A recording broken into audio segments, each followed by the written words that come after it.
Hello and welcome to the Captain's Table, ladies and gentlemen. My name is Paul Berserker01 Batman Shelley, your humble host and space bartender here at the AstroPub and your facilitator here at the Captain's Table. What is the Captain's Table? Well, this is a podcast dedicated to Star Citizen, where we're bringing people from all over the Star Citizen universe to talk about the game. Sometimes it's news, sometimes it's theory crafting, sometimes it's just shooting the stuff and talking about things. So today joining us is a new face and a not so new face. We'll start with the more experienced one here, expat brat. Who are you? What do you do in Star Citizen? Where can they find you? Hi, I'm expat brat. Nice to be back. I basically turn Star Citizen into my own movie experience, whether it be a romance, an action film, a murder mystery, or some good old-fashioned 1980s action. That's pretty much what I do over on my channel, and I do it live. We'll have a good time. And that's it's on Twitch or YouTube? That is on Twitch, twitch.tv/expatbrat. Awesome. And I do have a YouTube, but it's just for VODs, I'm not one of you fancy YouTubers. Fancy. It's fancy YouTubers, yes. And then we've got a newer face to this, Mr. Red Monster SC. Who are you? What do you do in Star Citizen, and where can they find you? Yeah, well, yes, I'm Red Monster SC. I am here on twitch.tv/Red Monster SC and also YouTube under the same handle, Red Monster SC. I am an industrial-focused player. I do a lot of mining. You might have seen some of my charts out there, and I've got a thing for industrial gameplay. And I'm here every Sunday morning. We do mining sessions with my group on Twitch. And then my YouTube channel is just dedicated to tutorials and more concise guides for those looking to get into industrial gameplay specifically. Awesome.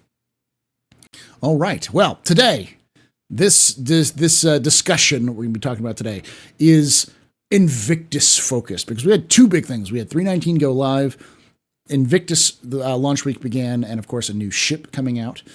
So with that being said, let's start with the first kind of topic, which is just go over 319s, goods and bads. I will start to say that it is a surprisingly dense patch for what it is. But there's definitely some changes which were a little bit controversial, to say the least. I'll start with you, Red Monster, this one. What are your goods and bads from this latest patch? Ooh. Mining gameplay is completely changing with 319. They've rebalanced where all the minerals are coming in. All of the equipment that you're going to be using is changing. And I think there are a lot of really great things that have happened. I think there's going to be some aspects that I think they've still missed the mark on. I hope they've got better polishing for those in the future. But yeah, mining has changed completely. We've also got the new salvage missions that I'm excited to get into. Played around briefly with those, but looking to get more involved as we get those going on. Anything else? Any negatives or positives? Anything like that really stands out for you? Thank you personally. For me personally, right now with the free flight and stuff, we've had the 30K issues, and as someone who likes to mine a lot and loses my loads and all my backup gear, that's been a frustration. But that does tie into one of the positives. We can now swap equipment in the field with the tractor beam attachment, which is huge. So when things work, I'm excited about that all ironing out. So have you tested out the saddlebags? The swapping of saddlebags? Do you think does that work? Yeah. So I did a little bit of PTU. I actually was looking at going through and moving my prospector, because every subscriber's got the mole right now. Mm-hmm. But taking out the mole that I've got from that subscription, pulling those bags off, and just hoping I don't crash my prospector. That's probably the best way to get after it. So okay. It seems to work. I've gotten reports from several people that's a thing that's happening now. But I will preface it with the fact that the prospector, I think, is a less capable solo mining than if you were to just solo mole. So. Oh wow! Okay, that's a hot take. So the mole is more efficient now than the prospector, even solo. For solo mining, you've got an improved laser power. You've got 3 separate laser loadouts that you can do on the mole. Even if you're solo, you can just choose which one of those lasers and specialize them. And then 96 SU of cargo space. Even swapping the bags to get 48 on the Prospector, it still doesn't catch up. So yeah, wow. All right, Expat, your thoughts on 319 so far? Well, apart from the odd 30k here and there, I mean, average of say 2 to 3 per session. Actually, yesterday, not a single 30k, 8 hours going Wow. on the same server. And the interesting thing was that when the back end servers were going down and everyone was like, struggling to get into the game, I was still in the game. Now, I noticed that the ASOP terminals froze up. There were times when I couldn't call a ship. Luckily, I was in there. I wasn't in there alone, so I had some people that could come and pick me up from the station and stuff like that. There was ways of kind of working around it, but I mean, there were like really big problems for like logging in, etc. But I was amazed how A, smooth it was, B, I mean, apart from going to Lorville where your frames disappear, but like good frame rates. And yeah, like overall, I'm relatively impressed considering what I heard about the last one. Okay. Yeah, because you didn't really experience 318? No, I went and took a break while everyone else, when everyone else's computers were on fire. I decided, you know what, I'm gonna go to something else for a sec. And do something it was else. really good actually because I've come back and 319 is like 319 now. Yeah, it's not perfect, and like today, interestingly, well, yesterday we were doing a lot of testing with those two ships there, but today we were on a Carrack. And little things like we died and we couldn't respawn in the Carrack and ended up back at our home base. And I was like, oh, like things like that, little things here and there, little bugs are really nasty ones. You know what I mean? Mm-hmm. So I don't know. Maybe that was just a freak thing, or maybe that is a genuine thing that's a problem at the moment. Because this is going to be asked. It's going to be asked in my comments. It's going to be asked in chat, and I see it a lot. In your experience with 318 versus 319, I'll start with you, Expat, and then I'll go with you, Red, on this one. Do you think that this is better or worse than 318? This is an evolution. This is an evolution. So, yeah, an evolution. I would say they obviously tried to hammer the tech side of things in 318. You obviously had Xeno Threat, which is obviously persistent entity streaming's nightmare. So there's Invictus and the Free Fly. I guess the player numbers should be up. It's running significantly better than I expected, considering. So yeah, I would say it's an improvement, but it's steps in the right direction, technologically, I guess. It's moving there, but you wouldn't say it's like a leap and bound better than your experience in 318. If I'm talking about 318 PTU, 318 PTU was pretty damn good. I'm talking about 318 apparently live. when it hit the live. Yeah. Well, like I said, you didn't play. I've only heard about the apocalypse, but I didn't experience it. Thank goodness. Red Monster, same question for you. Versus 318 versus 319. Better, bad? As someone who experienced the apocalypse of the 318 release, it was launch day. I was trying to get in for a mining session, and I'd be a party lead. I'd launch with 6 or 8 people. Half of them would get in, and I'd be stuck and get hung with entity counts. And it got to the point, I set up a voice attack macro to just keep trying to log myself in. I set up a card table, and I built Legos for 8 hours. Just trying to get in. Now that was some of the worst because 318 with all the features and stuff. But honestly, I feel like 319 is an improvement, and the things they were doing in 318, they were obviously taking a hammer and just trying to beat persistent entity streaming, and we saw that with them pushing events like Xeno Threat, things that are known to cause like major server performance issues. And as frustrating as that was, like, I'm not CIG. I'm not one of the network engineers that's deciding what these tests are going to do. But but I'm sure and we've heard that from Captain Silo, that the data they're collecting there is crucial to making persistent entity streaming work. And I think we saw a lot of those features come out with 3.18, and they've polished it pretty well for 3.19. Granted, with the free flight coming in, player loads is up with the free flight, but Invictus isn't too taxing right now. So yeah, I will say that's my experience, is that it feels like a normal day on the servers, even though it's a free flight on a weekend. That's a free flight on the weekend. Yeah. That's the hardest. This is we're probably seeing numbers of 50 plus K people on the servers, because that's usually what they said. Their high water box is about 50K for that. So yeah. Well, my whole content relies on me getting in the game. But at the same time, as you know, I'm a believer in, break it to make it. You know what I mean? Yeah. And if breaking it like they just did has to continue to happen, I know it's gonna be hard for people, but it's all on the road. It's still a long road, and the road is going to be bumpy. And if you get there in the end, so be it. Yeah. All right, let's go into the next part, the Invictus part. We talked about Invictus. We talked about how it's big. I'll start with you on this one, Expat. In your experience with Invictus so far, goods, bads. Is this your first Invictus, in fact? Well, actually, this Invictus pretty much marks my 1-year anniversary on Star Citizen. So whoop whoop. 1 year being part of the best community on Twitch, and I think maybe one of the best communities in gaming, to be honest. And that's too far. There's a variation of different thoughts. Oh, is it? Okay. No. Okay. I won't be as nice to them. If you give them too many compliments, and they get a big ego, and then it becomes a problem. So don't get an ideas, chat.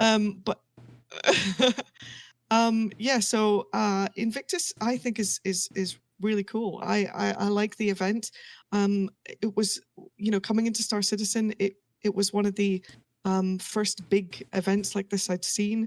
I'd never seen anything like this in video gaming, basically, until here. It's basically a virtual shopping store, a try before you buy, a way of getting people talking about the same things, interacting together, putting everyone in one place.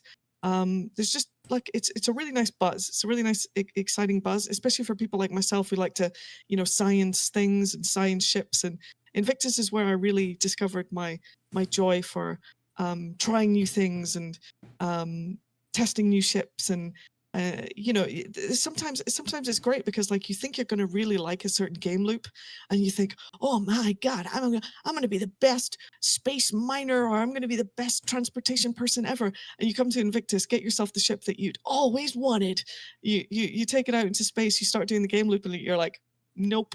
I'm gonna go back to bounty hunting. How about that, guys? So that's what it's really great for, and it's a super thing for the community to all get involved, and they do, and the community gets loud and proud, and it's fantastic. Monster, your question as well. Same question for you. Your experience with Invictus so far. With Invictus so far, I walked into the event hall last night. I saw the T-shirts and the hat displays, and I went and bought one of everything and a couple Argo copies because gotta rep the mole and all that. Yeah. Short kings rise up. But yeah, going through, it's a well-known fact that I think most MISC ships are ugly.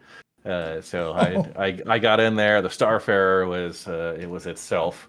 The Freelancer also was itself. I was pleasantly surprised with the Fury on display, getting to go see it in person. It's like one of those magic wand glow stick things that you get at the carnivals, and strap a couple of lasers to the side of it. But yeah, I loved going and seeing the holo viewer of the A1. That ship actually, Oh you know, yeah. yeah, that's one I'm Put your excited wallet for. away. Put your wallet I, away. I know. It's someone who's I got a couple CCU tokens for that one. We'll see as it comes in. But that also does bring up a point. It's a great opportunity for players to go in and say, rent some of these ships they might not normally go out and purchase. Right? You're not going to pledge. They're not available for Oh, rental absolutely. on a normal basis. You might be able to get them in Arena Commander, but getting in, being able to rent them, test them out, and I think there's a lot of people learning the dangers of the A2 with its bomb right now. Yeah. Getting in there, picking that up. So, but I'm a fan. Have you guys flown the Fury and the Fury MX? I haven't myself, but I have seen people flying it. It looks fun. It looks very fun. Yeah. Do you want to get into it now, or are we? We'll get into it later. We'll talk about it a little bit later. All right. Later. All right. Okay. Yeah. Okay. Hold it. Hold. You know. Hold. Let's talk a little bit before we talk to the Fury. Let's talk about the other ships that we know are coming in. Your thoughts on them. I'll start with you on this one, Red. Your thoughts on the Lynx and the Storm, the one that we know we've actually kind of almost got confirmation on it because it's also in the Invictus trailer now, the Temporal Storm. So I will say, as far as the Lynx, like ground vehicles are interesting. They have their place, but I'm not one that gets really excited over ground vehicles. Now the Lynx being like kind of the luxury version of the Rover or the Ursa, right? Mm-hmm. I'm excited to see it coming into game because I think it's one of those early promises that backers have been waiting for, and a lot of folks excited about it.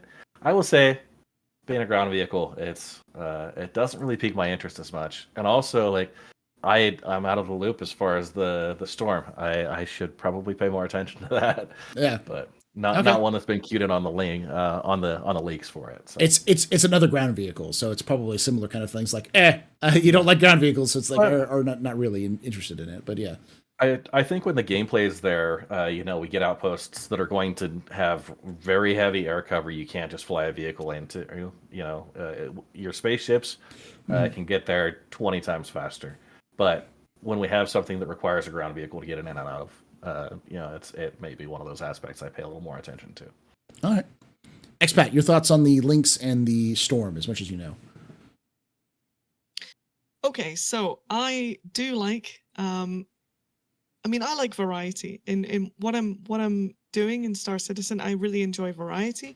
So, and I like complication, just for complication's sake. I mean, yes, 90% of every mission could be completed by, put ship here, but I do enjoy the complication that comes with some of the roleplay aspects and just, kind of having a bit of fun, with Star Citizen and obviously with what I do. So the Lynx Rover is going to be fantastic for me because I like the Phoenix, or at least whatever the remade version of the Phoenix is going to be. I'm sure I like the concept of the Phoenix. Mm-hmm. And the Phoenix currently doesn't have any VIP access, VIP transportation, anything like that. So that's a cool thing that I did a stream where basically I decided to hitchhike around the verse, and basically in chat said I will only accept VIP transport, absolutely nothing less, right? Of course, no, none of this peasant stuff. Yeah, none of this peasant. So straight away, somebody shows up in a Cutlass Steel, of course, right? And of course, listen. That is that. There's me sitting in the jump seat. Yeah. I was gonna say, listen. That is the finest ride from Magnus. All right, that's the most luxurious ride you could ever have in the Magnus system. So perspective. Yeah. Maybe. So somebody shows up in I got a Titan. I got all different kinds of ships. But basically, the idea was I was going to go from, I think it was New Babbage, and I was going to go up to Tressler, and then from Tressler to Everest, from Everest to Lorville, and I did almost the entire Stanton system with that in mind, using huge amounts of money. I mean, I was doing transport beacons worth a lot of money, basically. Mm-hmm. Only one person decided to show up in a 400i, literally opened the elevator door for me. I walked to the ship, didn't have to touch a single thing. Please, take a seat here, served me an in-flight meal, did the whole thing. And it was just super fun, right? Because that's supposed to be like a game loop in future, for sure. So the more little trinkets like that, the better for me. But does it serve any practical use at the moment? No. Is Star Citizen about having fun? Yeah. So I'll be happy to see it. As far as the Nova goes, oh, and by the way, the Lynx has really nice lighting inside. Holy moly.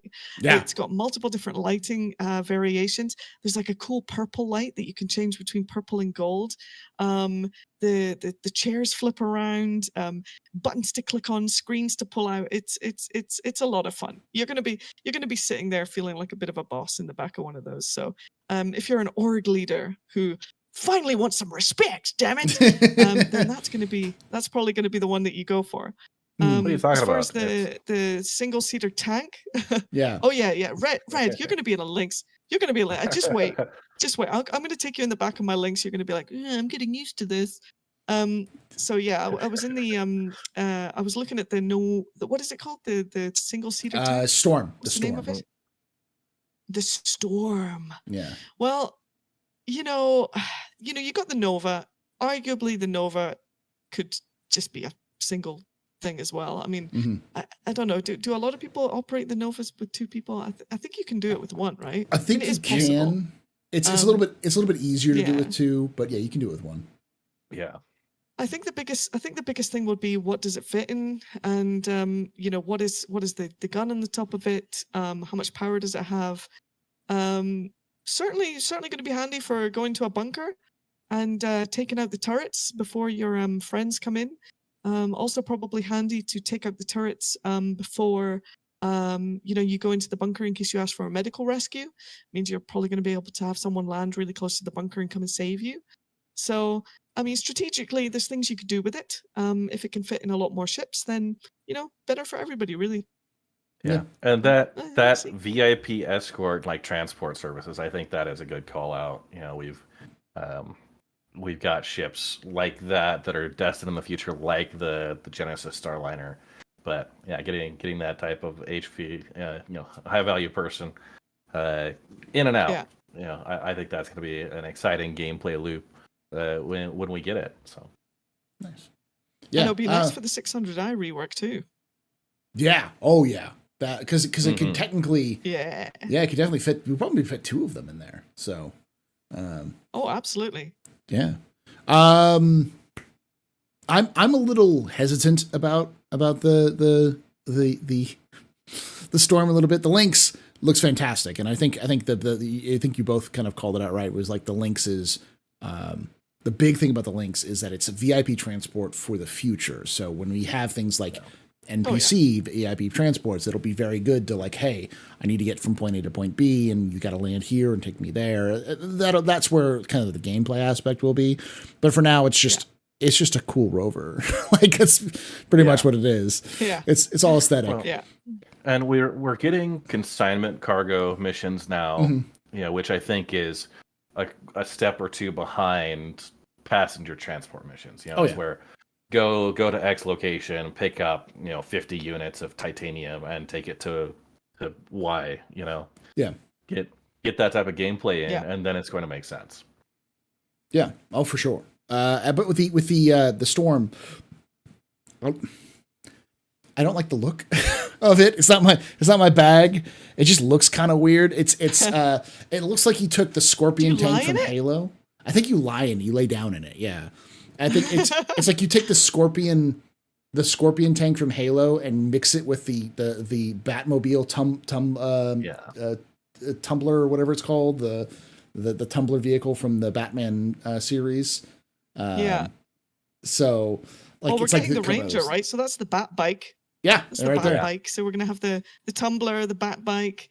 If you ever wanted to play Batman in Star Citizen, now's your time. Isn't the X1 also coming out on the roadmap here soon? Soon, yeah. That too as well. So, yeah. All right. So those are all in the future. And we kind of talked a little bit about Invictus, but now let's talk about the ship of the hour, the thing that everyone wants to talk about, which is the Fury. I'll start with you, Expat, on this one. What are your thoughts on the Fury? Let's get the good side first, the good stuff that you think about with the Fury. Well, considering I just had a defense for the Lynx rover, even though it was quite specific to a certain type and niche gameplay. Again, there's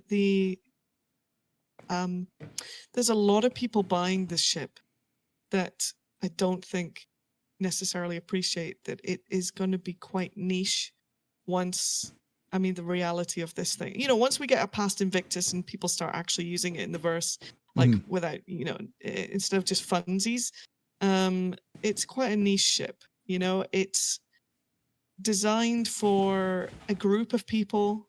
It's not really designed for the solo person unless you enjoy, using snub fighters particularly, but then it's not the fastest and it's not the most, you can't, it's fun. It's a fun ship. Yeah. It's an entertaining little thing. It's quirky. It's cool that it fits in like the back of a Nomad. So if you do like racing, and this does turn out to be, we've still to see if this does turn into a favorite of the racing groups. But if it does, then it means that you can self-manage transporting it with something as simple as a Nomad. So that's kind of cool. It's nice that they finally developed a snub fighter that, can fit into a lot of places. We managed to get like 8 of these on the top deck of a Carrack, and it was super fun. Like, launching and flying back and, zipping down to Ghost Hollow and, doing the whole like, X-Wing TIE fighter thing, but you don't do that if you actually want to win a fight, in my opinion, Yeah. So, yeah, it's really well designed though. The detailing on it, the view from the cockpit, the fact that it's got the size 2 guns is cool. One really nice detail actually for fitting ships is that the landing gear can be operated separately to the wings, which is cool because you can fold up the wings to get it in, but then it won't stick to the ground. You'll notice with a lot of these ships, like the wings have to fold in and then the landing gear comes out and then you're hopping the ship into another ship because you can't get off the cargo grid. With this one, it's super easy because you just keep the landing gear up and you can slide right into a ship, drop the landing gear, and it's easy on and offload. So yeah, there's a few cool things with it, to be honest. And I like that I can see myself. So as someone who likes the cameras, I like that I could see myself flying this thing. Positives for you, Red Monster, in your experience with the Fury. The great visibility on it, yeah, it's there. I think it's fun to fly. It does pretty well there. The downside being it's got a really limited hydrogen fuel tank. After 5 or 10 minutes of advanced maneuvers, right, you're out of fuel, and if you hold that somewhere else, that's not near an outpost to go refuel at, you're gonna have a hard time getting back and forth. The ships inside ships, the landing gear was great. We were working on getting a whole group together, and partway through loading up onto the C2, we had some collisions with invisible ships. Not everybody was seeing each other. Yeah. So we ended up with 12.2 Furies in there and room for probably 6 more. Wow. So yeah, but you can fit a lot in there. I would say it's been fun to fly around, and I like the weapons loadout for other snub fighters. It's definitely an improvement, and the missiles available on the MX, that's got a it's. I think to use the term, it punches above its weight class, right? But at the same time, I think its limitations and stuff people are going to enjoy it for a bit, but I think some of the novelty is going to wear off as you realize the practical limitations, the hydrogen fuel. Let's get more into the kind of the practical limitations, the downside. What is this ship designed to do, in your opinion, there, Red Monster? It's designed as close support. right? Okay. So it's not one that's going to go out. Obviously, no quantum drive. You're not going to be traveling far from whatever carrier ship. To me, maybe it's something that can plug into a larger vehicle. It almost looks like they've taken the ball turrets off of the side of like a hammerhead and just said, okay, well, like here's an engine Absolutely. on you, go for Would love it, to see right? that ship. I definitely see it as a carrier fighter, a swarm fighter. I would be interested in the future if we can get AI pilots. That might be a great opportunity to have AI pilots in the vehicle going distributing out from whatever your main carrier is. So, but Okay. Expat downsides and what do you think that its role is? So the downside is that it's a good thing and a bad thing, right? What I'm about to say. It's a ship that is going to reward organization. It's going to reward players that are patient, that like to play in groups. It is a swarm fighter, ideally, but it will have other uses. This thing is basically a flying turret, okay? Mhm. You're probably more likely to die in this thing than any other ship, unless you know what you're doing. And you'd want to use it with, say, a ship that had respawn mechanics. You'd want to have backups ready to go so you could relaunch. It's something that is going to be enjoyed by a group of people that like to do the kind of cat carriers and everything. I mean, even CIG in their video basically showed that is the intended gameplay, basically, for now. How it works in the future, I mean, we don't know if there's going to be certain places in space that you're not allowed to bring a ship with a quantum drive. Maybe there's going to be caves or asteroids or anything that you have to fly into that has super limited space, but you could fly a little thing like this in. We just don't know any of that stuff yet.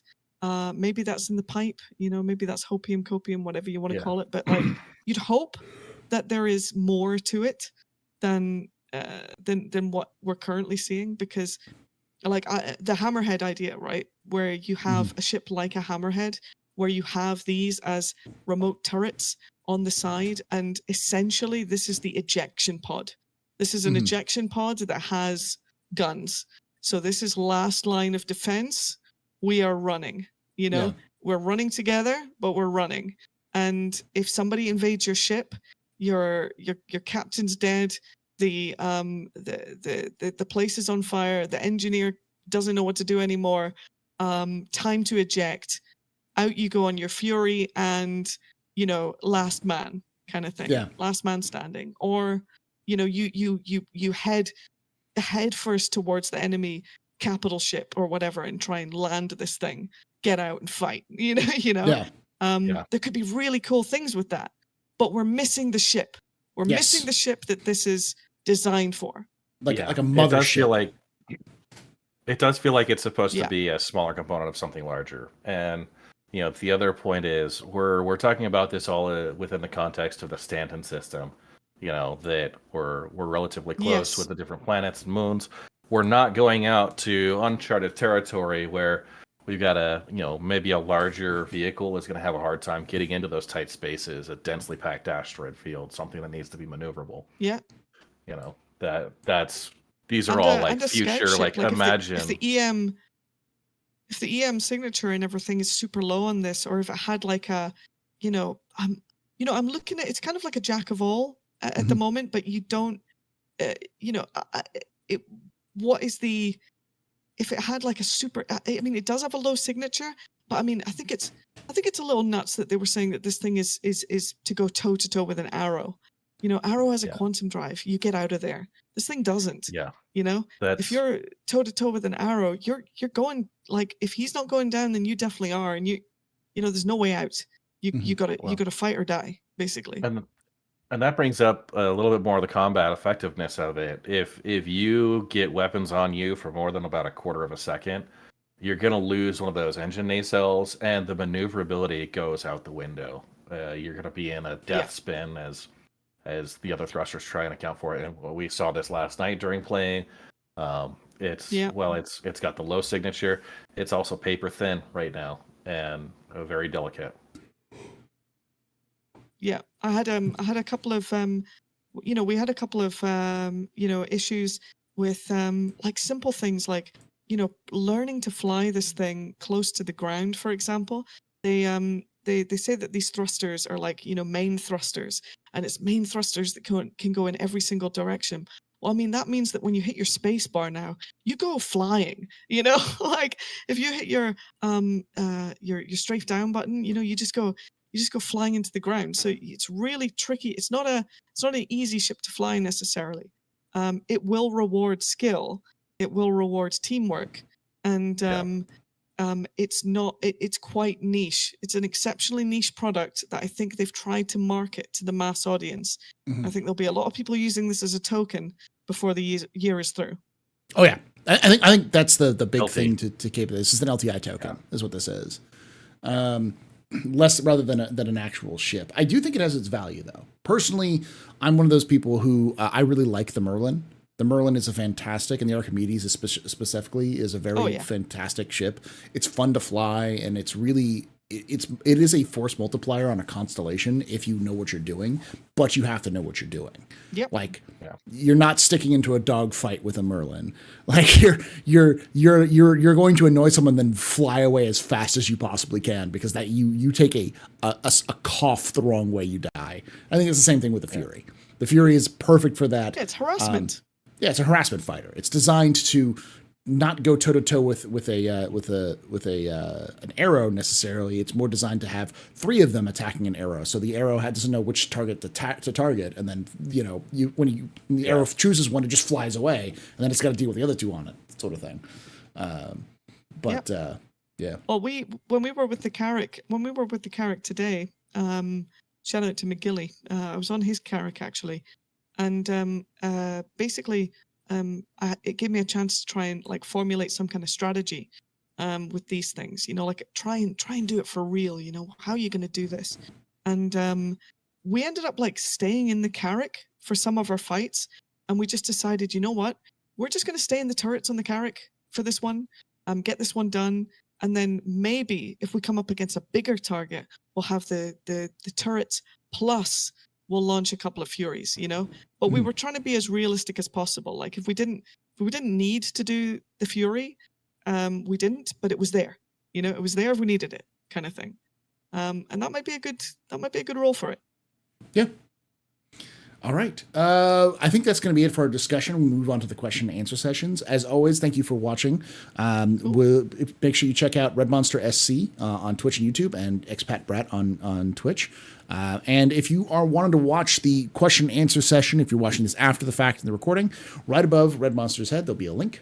You click that link, and you'll be able to watch the full VOD of this video.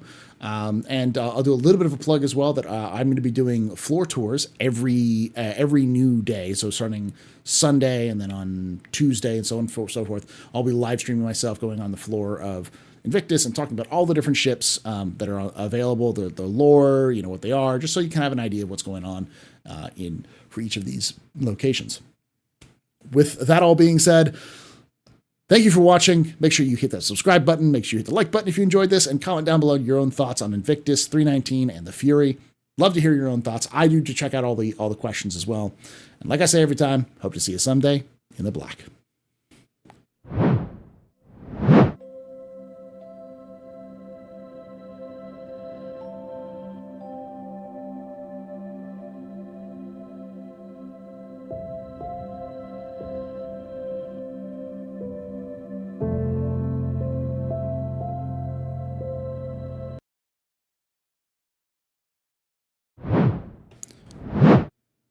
All right. So we're going to take a quick break, chat. We'll be using the restroom, grab something to drink, and then we'll roll into the question and answer. So if you have questions there, make sure you ask them. I'm gonna only be taking the questions on Twitch for right now, just because it's just easier to manage that way. And in the future, we'll have something going up there. But if you're on Twitch, you hit the little pub coin icon at the very bottom of chat. One of the options will be Captain's Table question. Click that, then type your question into chat like you type normally into chat, hit enter, and it'll add to that list. So, all right. Thank you all. Yeah. For the record, that was 40 minutes. Yeah. 40 minutes? What? It didn't feel like 40 minutes. That was 40. That was 40 minutes. Wow. Holy moly. Yeah. I looked at it, kept looking at it. I'm like, goodness. wait, this doesn't feel like 40 minutes. What's going on? So it was good. Yeah. That was 40 well, minutes. That's a Nick. good sign, hopefully. And you usually go about 30 minutes or a little shorter? Between 30 minutes and an hour is usually for that discussion. Let me get into the actual Q&A. The actual Q&A, because the Q&A usually takes longer. I like how pointed the questions were, and at the end of the day, like I think me and Monster here, we went and researched, with our own people, the Fury and everything, so we had a lot of we've literally used it, so that's cool, That's good. Yeah, no, I had the same kind of questions because I'm a big fan of snub fighters. I love the idea, and it's like there's actually a long history of attempts in aviation to make snub fighters, and they always fail. But it's an interesting kind of like thing where like they tried to make basically a miniaturized version of the F-15 at one point that was launching from a 777 was it 777 or it was one at 747 I think. Yeah. And that didn't go out so well. But like the U.S. and the Soviets had all tried to make these things and never really worked. And seeing it in Star Citizen, I knew that's where Chris was coming from with things like the Merlin. So seeing them kind of expand that a little bit more is nice. So it's fine. It's a fun toy for now. Yeah. It's a fun toy. Why is the home for all things space, and why so Star Citizen focused? Because if you diversify too much with one out of one game, then you end up with the algorithm doesn't like you, and it's difficult to retain stuff. So, but I do play other games. I've played lots of other space games. Yes, I've played Elite Dangerous, Beta Backer. I've done No Man's Sky. I've done X Series. I've done all of those things. Yeah, I did a lot of Elite Dangerous as well, and I would say Star Citizen has a lot more depth to it. Mm-hmm. Elite Dangerous, I like to say, like, Star Citizen's an inch wide but a mile deep, right? Yeah. It has oodles of potential. The fact that it's got the first-person shooter perspective packaged in with the space thing, it's wild that it has that. And that is going to be the big clincher. The big cool thing is that right, I got off my spaceship and now we're playing Call of Duty. That's crazy. Yeah. If they can get it right. And your perspective is always of that first person view inside the cockpit of a multi-story spaceship that you're flying thousands of meters a second, like it's insane. Yeah. Yeah. Yeah, and in some games, I mean, like, I used to be really impressed by Eve, and of course Eve's really good for its various different the mechanics and everything, and the world building and all that kind of stuff is great. But I always wanted to be inside those ships. I was in my mind just like role playing like what it must be like in there, And here's a game that's attempting to do that, and that's super cool. Regardless of what anyone says, how buggy, how whatever, like the first time you get on a ship and there's multiple people on it with you and you jump in a turret or you jump in the pilot seat and you realize like you're one piece of a much bigger puzzle, and you can fly down and get out and walk around the city and see all the corporate entities, and it's amazing. Like it really is really cool. Yeah. But just hope it keeps going, eh?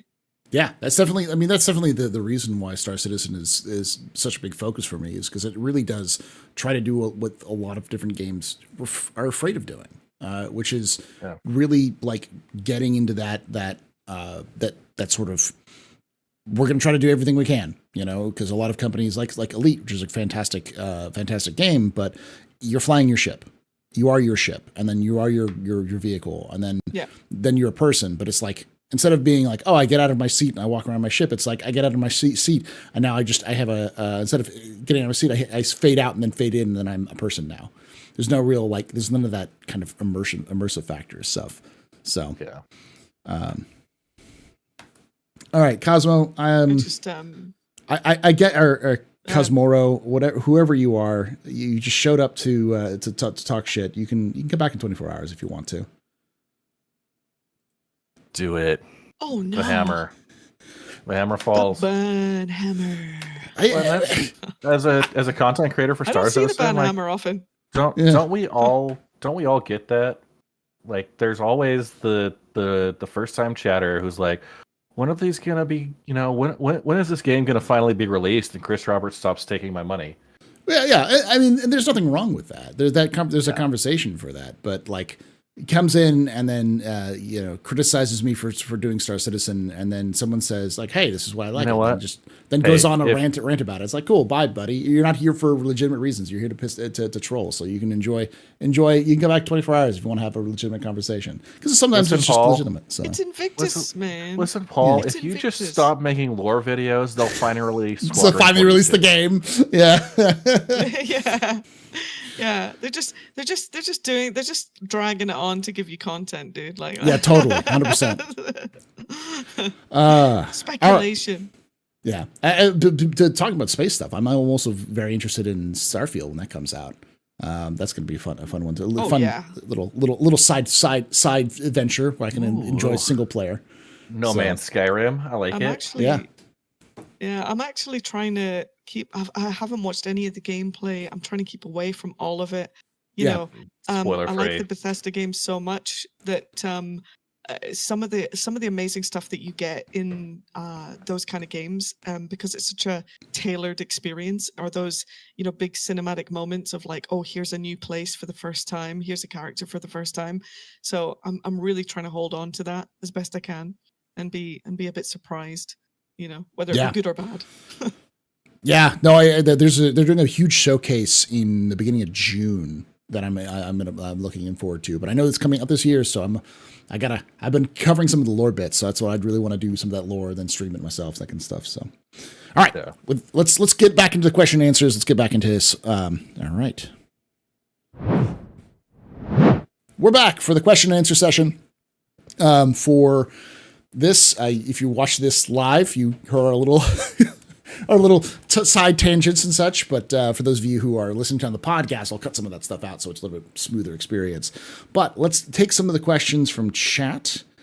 Let's go with the first question from Akuma Tenshi Kuro, who asks, what market and purpose in lore is Misk aiming the Fury at? I think this is a question for me. My guess is convoy defense. There could be another ship we don't see, as we talked about earlier, like a mothership of some kind, a ship that this is designed to kind of pair with. I think a lot of people have been hinting big at the whole series, because if you think about it, like a whole sea, how many like of these ships could you slap onto a cargo grid of a whole sea? That's a lot. And it's not just how many you can slap onto the side of, like, can you slap 6 of them into a 32 SCU cargo pod? Yeah. Right. You bring your own extras, as you get that going. Yeah. So you can put in a lot of the a lot of those extra things to it. So I think it has a purpose. In lore is more focused on local defense or tight defense, like short range. Even in the trailer, it says, a revolution in short range defense, so it's that sort of thing. So, and defending outposts and things like that. Maybe there's going to be situations where you've got a vehicle spawner nearby a PvP area, for example. You could do a ground vehicle, or you could do one of these. Yeah. I mean, in gameplay, I can also tell you that this is the perfect NPC ship. If you want to send waves of enemies at a player, throw 40 Furies, and now suddenly you've got a nice wave defense sort of situation going on. So, and that goes into them being like paper. Yeah, and being paper thin as well. Like, You feel Yeah, good. Those who you do feel- tabletop RPGs, like you throw your 1 HP monsters just to confuse the players, Yes.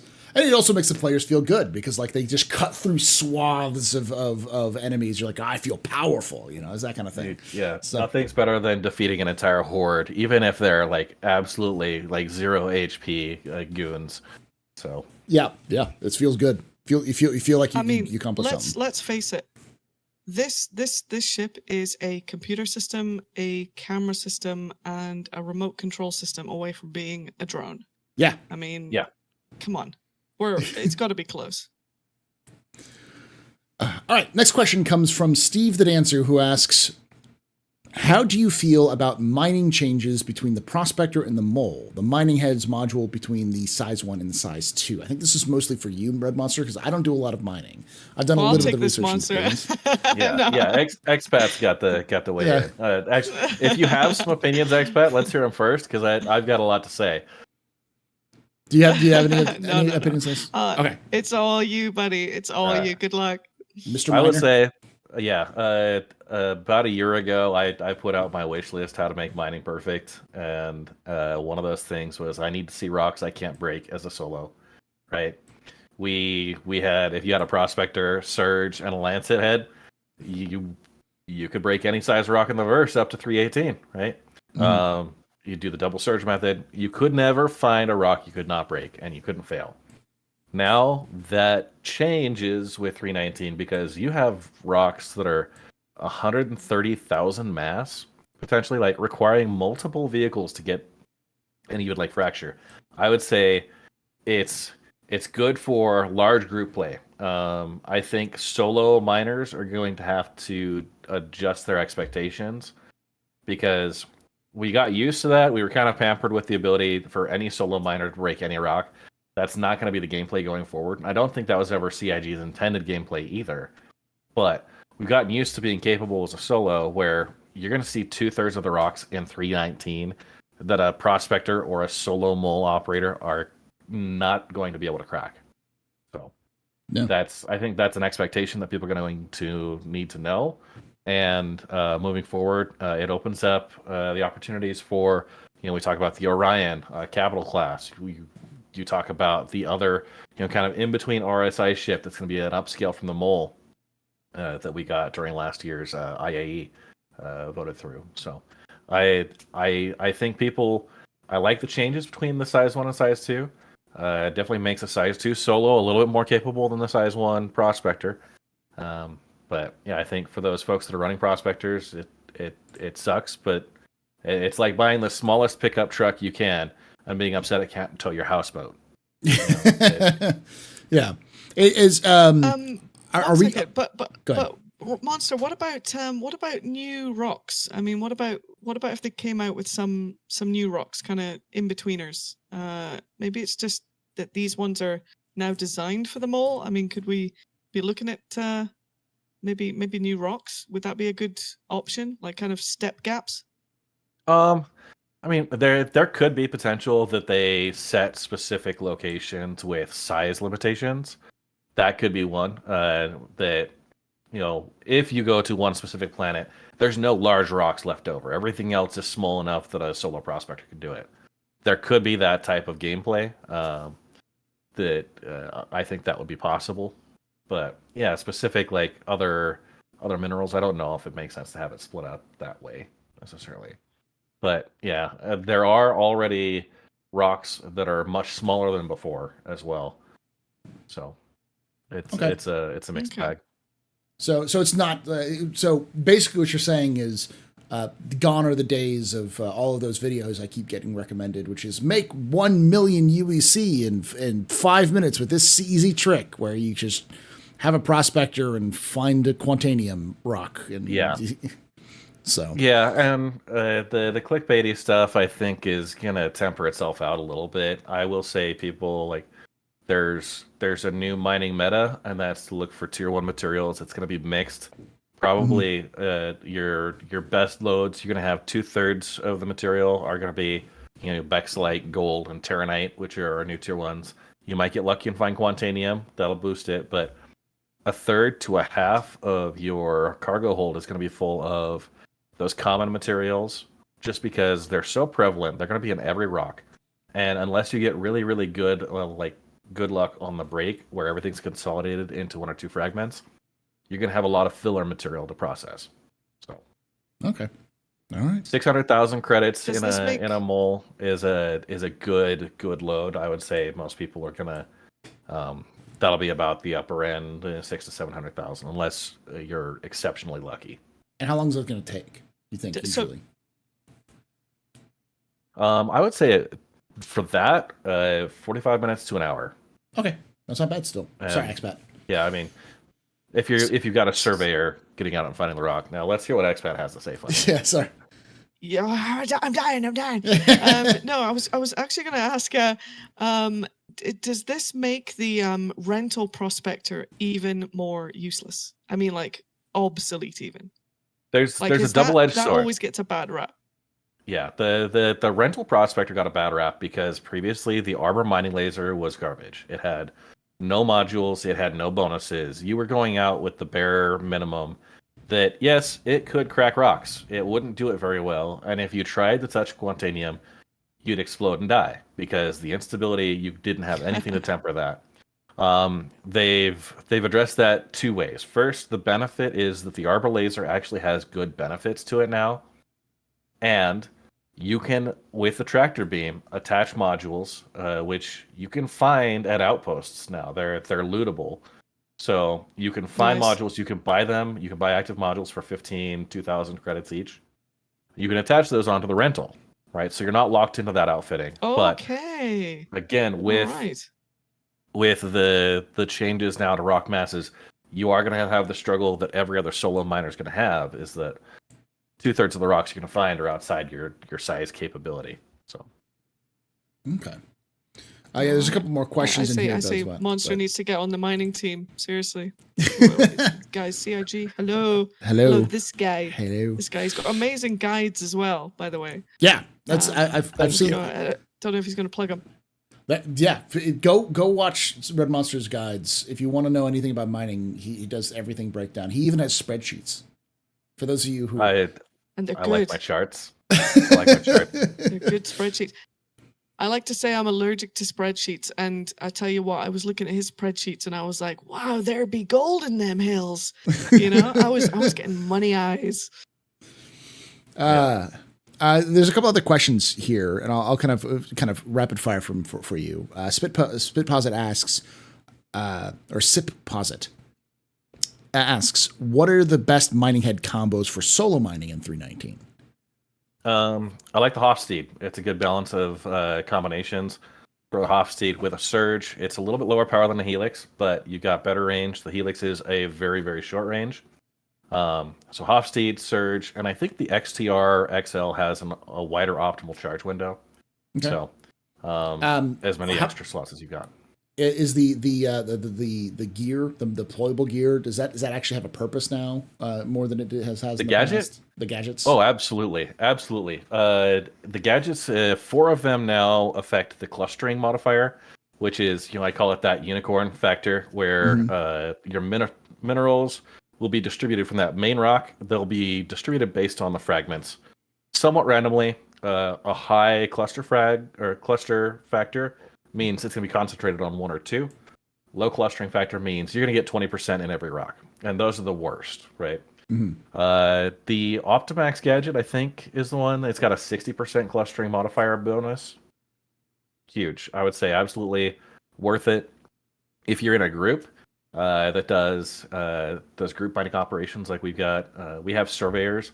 We're going to have them carry these gadgets, so when they go find a good rock, they deploy a gadget on it. They wait for a mining ship to come out. But those surveyors are in something like a 100i that's going to be maneuverable, able to get between targets much quicker. Okay. The last one, the kind of asking about this sort of stuff, was thoughts on CIG giving mining a more logical, less random distribution. Yeah. I have already expressed my thoughts on the official Spectrum feedback, including my charts and tables, showing everything was right now. You can get anything anywhere, and it doesn't matter. I think if I see 3 shops, one's a gas station, one's a steakhouse, and one's a sushi bar, I want to know where I'm going to go to, that I'm going to get fuel at the gas station. Where right now it's only 30% chance for good materials in any rock, or Yeah. with kind of Any spitballing location. numbers. Yeah, any location. I could walk into any of those 3 locations and fuel up, right? And I could walk into any of those 3 locations and get a good steak or get sushi. It's very random. Where I feel like choosing and being a little bit more targeted, going with they've got 3 tier 1 materials. Each one can have a different archetype, and I think you're dealing with mass and high density. You're dealing with resistance, and you're dealing with instability. And if they play off of those 3 pillars, I think they can deliver a lot more logical system for mineral distribution. So hopefully they've read my feedback on Spectrum. It's the top voted on there. So, Nice, awesome. keep an eye on it. That's good to hear. Yeah, because that was the big thing that I saw with that, was that they were going to distribute it more logically, where you have iron and copper. They're some of the most common things in the universe. You can find them everywhere and anywhere in the galaxy. Even like rare earth materials are all pretty common in the galaxy. So having certain things that are more rare, especially they're kind of invented materials, is great. That's a great idea. Mm-hmm. But from what I'm hearing, it's like you can just find that anywhere. It's not like, you can only find Daymar for this and Yellow for that. It's like, no, you can just find everything on Daymar. So every deposit type, and this was previously with like Quantanium deposits and Q-type asteroids, they had a guaranteed chance for Quantanium in them. It was highly skewed to the low end, so it was like 2.1 to 50%, but their distribution there, the curve was very skewed towards the 2.1. I think they need to bring some of that back in. They've gotten rid of all of that, and also every one of the materials, aside from the commons that are more set by location, every one of the materials can be found in any deposit with a varying percentage chance. There's nothing that's guaranteed. So. Okay. All right. All right. Next question. I was kind of going through most of those. Next question comes from Supposit, who asks, if they haven't already, which manufacturer would be your dream starter ship? I'll start with you on this, expat. Which manufacturer would make your dream starter ship? Oh, well, who haven't we seen yet? Anvil. We haven't seen an Anvil, right? Not really. Is there an Anvil starter ship that I don't Arrow know? is the only one. Well, I guess the Pisces, yeah. The Well, Pisces. Okay. It's hard to call that a start. I mean, it doesn't have a bed. It doesn't have a. But okay. Who would make the dream starter ship? Crusader. A Crusader starter ship would be cool. I love the cockpit of the MSR, and I'm super excited for the Spirit series. Like I said, I've been walking by the hollow of that going, please don't buy it, please don't buy it, so I think there could be something cool there. I feel like their way of doing a starter ship would be quite interesting. I think it would be Titan-esque, I want to say, but I mean, has the potential to be say, the 100, what is it, the Origin 100i, for example. Do you guys think that's a good starter? I think you have to kind of go up to the 325 before you're having any fun, right? I had played with the 100i, and I was pleasantly surprised with the features it delivered. So I did like it. It had a great place there, but yeah, 300 is definitely a better option overall. And then the problem comes into the price. Like the 100 is a good ship. It's a fantastic ship. But for the price you're paying, you're already only a couple of bucks away from a 300. And it's like justifying the price. In-game, it's different because in-game prices are a lot better. But when you're dealing with starter ships, most starter ships are going to be things the first ship you purchase. So it's harder to kind of... Well, that's the thing. It depends what you consider a starter ship. Do you gamify a starter ship? And do you have it be one of these ships that isn't really that good, that kind of gets you by, but at the end of the day, you're just going to go get a Cutlass Black, or you're just going to get a Spirit, or you're just going to, you know what I mean? Do we have those ships that are just kind of throwaway ships, or do we have like really specialized early game ships that kind of, you could buy as a starter ship, but you know, I had the Titan for a while. I got rid of it. I found it boring because it was good at doing everything, but it was just kind of bland. I realized the Cutlass Black is like, if you've got a Cutlass Black, why have anything else kind of thing. I know that's not 100% true, but you know what I mean. Yeah. And then the Cutter came out, and the Cutter is a really cool starter ship because it gives you a little taste of everything. You even have a toilet that I think you can sit on, which is great. Overrated. And the Cutter doesn't look necessarily. Some people would like how the Cutter looks. Yeah. But I mean, I'm not the biggest fan, but it's cute. It's got all the components and things that you can work on. It's got a little bit of storage for a vehicle. It gets you from A to B, gets you on the game loops, gets you started, but it looks like a starter ship, Yeah. But it makes sense as a ship in its own right. That's what they've got to be careful with. Do they make throwaway ships, or do they make cool ships that are just small? At what point does the starter ship, like, is it fair that a starter ship is one you actually actively look forward to upgrading away from? Right. Yeah. Should it be viable long term? Right? And I don't know, CIG doesn't like to do that. They want people to be emotionally connected to their starter ships. Like, as much as people like to kind of forget about it or even poop on it, the Aurora, I love that brick. That brick is a horrible thing, but when you kind of know how an Aurora works and you upgrade it properly, that thing can be a death spitting machine if you're not careful with it. But it's still an Aurora. It'll never not be an Aurora. So, Red Monster, your thoughts, your ideal starter ship from your ideal company. Yeah, I would say I've been a big fan of Argo. I would love to see something besides the MPUV. Yeah. Single seater, get that good industrial going. That's one. Then also, even though I've still got a little tenderness from my Banu Merchantman, having the pin put in it, I would love to see a Banu manufactured kind of starter ship that can tie in with those. So, Argo, great for get a single seater there with a quantum drive that you can bounce around in. I know we've got the raft, but throw something in that's a little bit more transit focused. Here's a wild idea, right? Here's a wild idea. What if there's a module for the MPUV that is like a camper van module that contains quantum drive? Okay, so you swap out the cargo on the MPUV cargo. You swap out the cargo, and it's a new module. Yeah, it's a starter module. Oh man, that's a tough sell. I think it's pretty limited there. Yeah. I really have been, as someone who's got a well-known dislike of the MISC design ideology.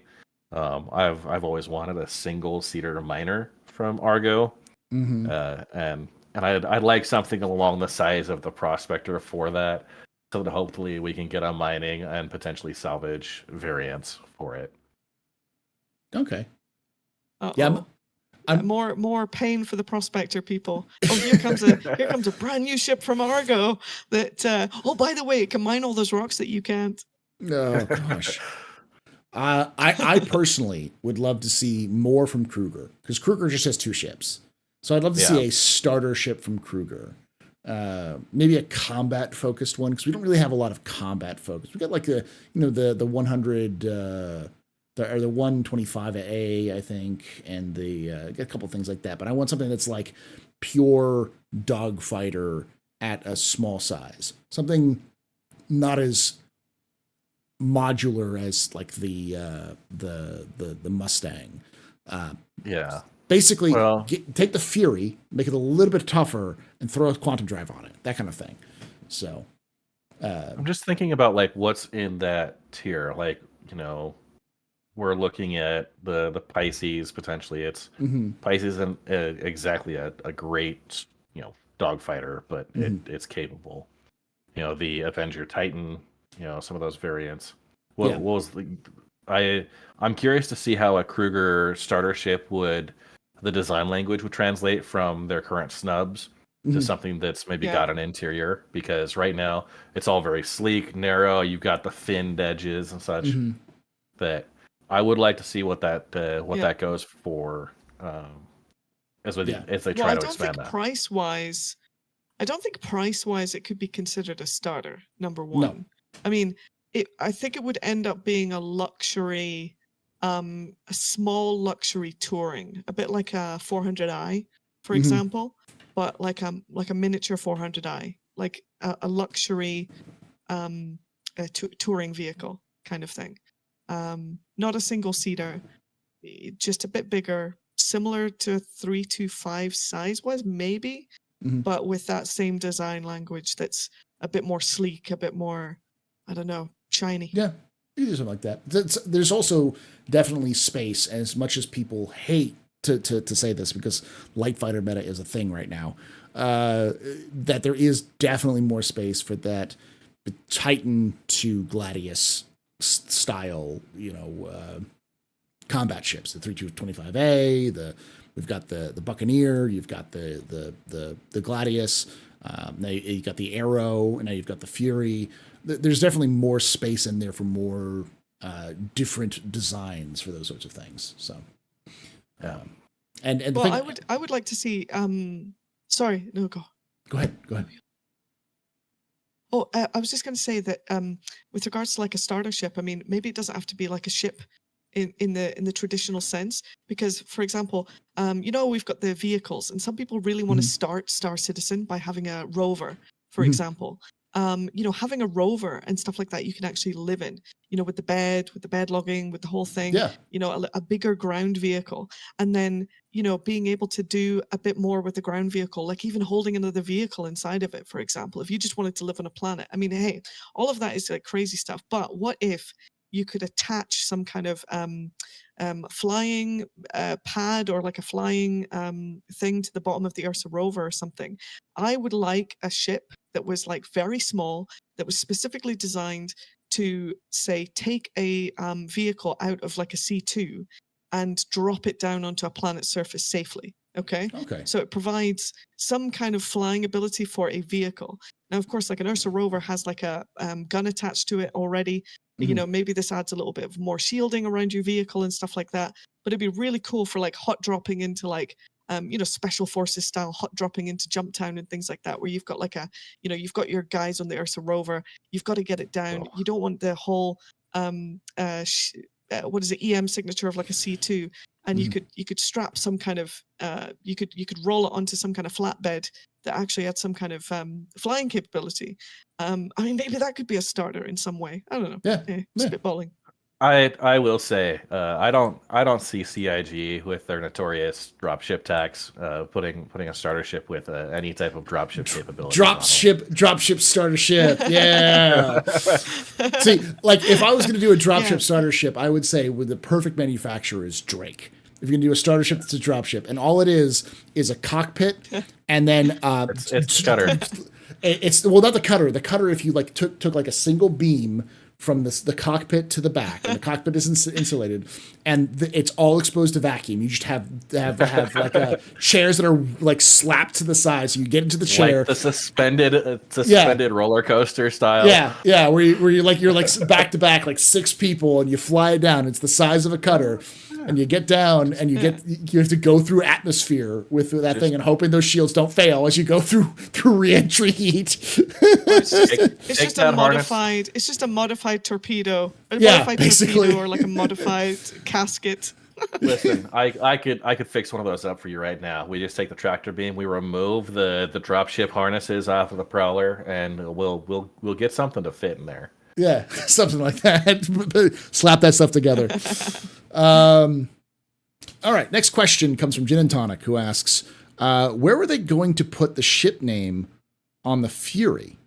I don't know, for like naming the ships. Probably on one of the panels, my guess is, or like over the panels. Yeah, it's got some wing surface area. Like they're pointed forward and such, but I think that's probably the only place you really can. Yeah, just for that, for like custom naming your ships. for that purpose. Honestly, get a magnifying glass to see it. I'll put it that way. Yeah, you're not going to even see it very, very high anyways. Yeah, you won't be able to see it until you fired all of the missiles. Yeah, it might even be blocked by that. All right. Doc Platypus asks, will the links come with a green variant for the Emerald owners?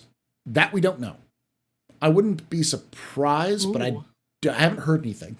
I've been seeing a lot of the leaks too, and I don't think any of the links mentioned any kind of data mining for a green links variant or green skin for it. I think there is a blue and white version, I want to say, that might match my 600i best in show, which is going to be cute. Mm-hmm. But I didn't see anything about Emerald. But there should be. Oh my God, there should be. And I tell you what, you should get it with the ship. If you own an I'm sorry guys over at CIG. I'm sorry. I know it's going to cost you some time and money and you could sell it, but I think they should just get it. I think people that have a Phoenix Emerald already, that just shows up in your hangar. They should. I don't know if they'll have it for the first release, but I wouldn't be surprised if the CIG adds that as part of it, because that'd be a nice little additional. It'd be a nice. It's a nice. Thanks for holding in here. Yeah, it feels good. You haven't had a toilet. You haven't had a toilet for years, guys. We've been making you poop on the floor of your Phoenix. You haven't been able to use your hot tub in millennia. You know. Oh, here's a Lynx rover. You know.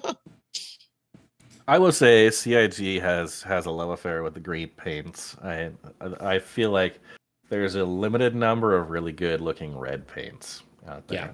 That's what they need to focus on. Get us those. Well, there's a reason why red paints aren't very good looking, and I think Expat may be able to explain this a little bit more because of your profession, which is red is hard to film because of lighting and stuff like that. Red is very hard to film. So CIG with lighting, it's hard for them to get the lighting to work well with the red paints. So it always looks like it looks off. It doesn't look quite as crisp.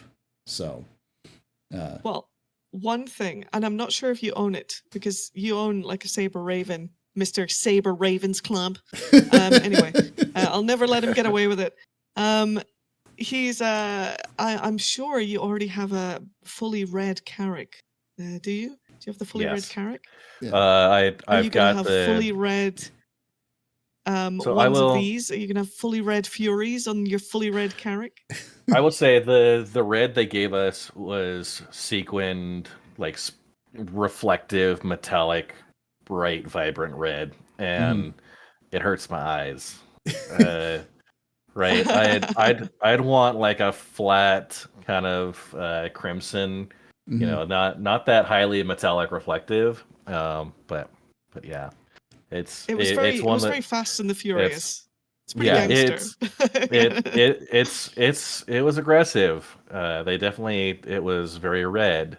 I think a little over the top, and I have the Carrack Expedition.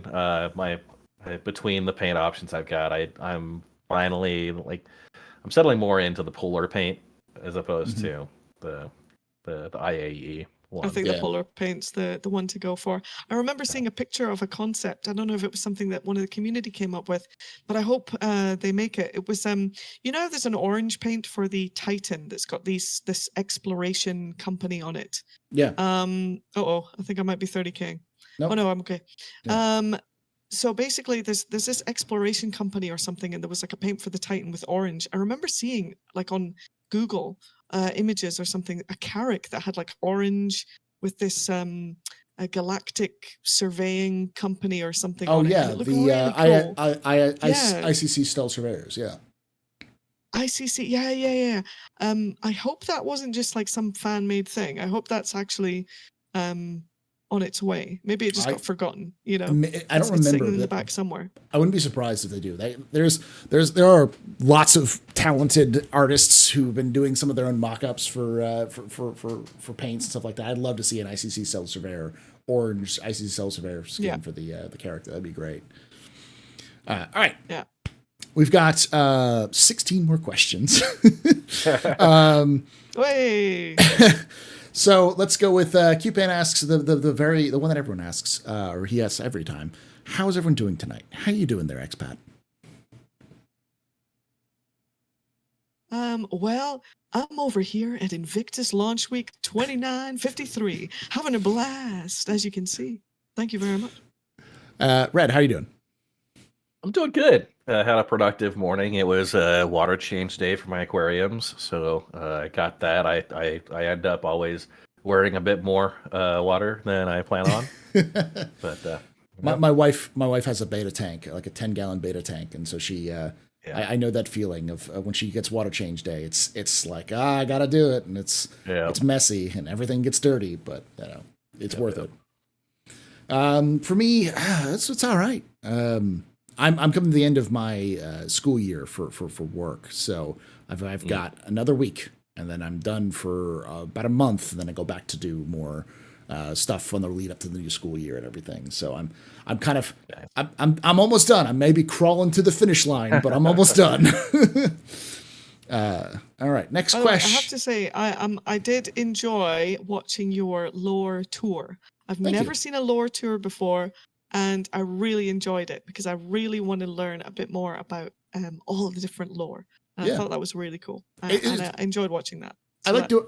Thank you. I like doing giving context for that kind of thing, because I think even just like a quick little like, hey, this is where the ship comes from. This is where this is the kind of little brief history of the ship. This is where the companies come from. Gives you a little bit more understanding, like knowing that for instance, that Misk has the kind of relations with the Xi'an in terms of their like trading technologies. You can kind of see the evolution of the freelancer engines to the Reliant engines to the Razor engines to the Fury engines. You can kind of see the refining of those engines into more of a Xi'an shape. Is pretty cool. I liked hearing about like the reasons like why certain companies made certain ships and when and for what purpose, and then it makes the silly things that I do with them seem really trivial in comparison. All right, next question comes from Darth Revens, which is an interesting one. Is the Squadron 42 missing from the store some Easter egg about something coming, or just a technical issue? Any leaks? I actually can tell you about this. For those of you who don't know, the standalone copies of Squadron 42 are no longer being sold. That's an intentional removal from the store. I asked some of the people at CIG, one of the people who does the platform stuff, so who's actually in charge of dealing with those things. I asked him point blank, is this a bug or is this intentional? He said it's intentional. But he couldn't tell me anything else beyond that. So we don't know what that means. No one knows what it means. I was looking through the roadmap, and I see a lot of those chapters ending their progress. At least it's on the roadmap right now. It doesn't mean it's complete. It's just mean whatever's in the current sprint is wrapping up in the next 2 to 3 months. You know, a few exceptions here and there, but they're obviously going to increase as it goes through. I'm sure we're not that close, but there is a lot of indications that Squadron 42 there's getting a lot of focus. A lot of Squadron 42 features had been part-time, where there's only been, one developer's been working on part of the features in Squadron, and then working on Star Citizen as well. A lot of those teams have now moved fully to Squadron to get that done. As of last October, a lot of those have been. Hey. So, hey, 30K. Well.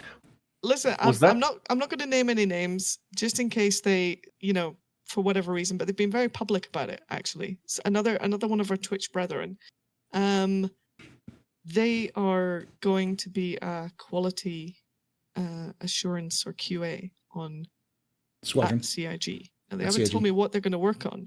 Okay, but that's interesting. Yeah. So.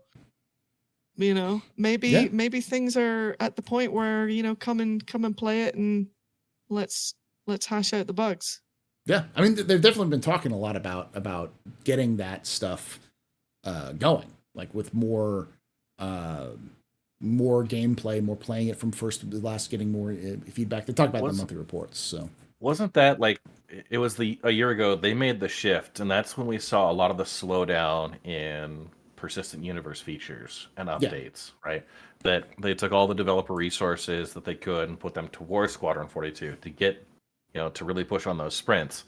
And we saw some of that, the transition progress that wasn't made in the PU was all kind of because of that current transition. To a degree. They're now developing Squadron 42 first and then porting over, where previously it was the opposite. They developed kind of the the opposite. persistent universe. Yeah. Yeah. And we've already starting to see some of that. I know that Salvage, the hull scraping, that was Squadron 42 first, and then it got moved over to Star Citizen. So that's the reason why when people were playing Salvage, so they sort of like, this feels so good. It's like, yeah, you don't remember when mining first came out, and it was rough. It was 3.4. Yeah. Patch 3.4 was the first time they did mining, and 3.19, here we are, 15 major patches in how many years, right? Yeah. Yeah. So that's kind of what we're dealing with is that sort of situation.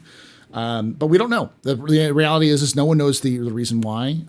There's lots of theories. Like my theory about the whole thing is that I think CIG is trying to separate Star Citizen and Squadron as much as possible, because they were once the same thing. And then as time went on, they started to drift apart, and they're separate SKUs. And I think they want to try to refocus Squadron as its own standalone thing, separate from Star Citizen, as more of we're going to focus as Squadron 42 as a standalone game that people an experience that you don't need to know about Star Citizen, you don't need to know anything, you just experience Squadron 42 and enjoy it. And part of that's probably going to be removing Squadron 42 from the web store and creating a new web store specifically for Squadron on the Squadron website. And I think that's probably more likely than Squadron 42 is canceled suddenly, or because it's still available. You can still get Squadron 42. It just requires higher.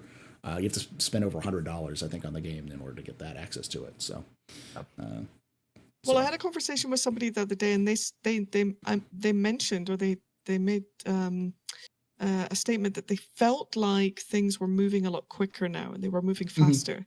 And what I actually said to them was, well, maybe things aren't necessarily moving faster, but there's been a lot of things that have already been built in the background on the roadmap that can finally start to come to fruition because certain game elements have just been put in.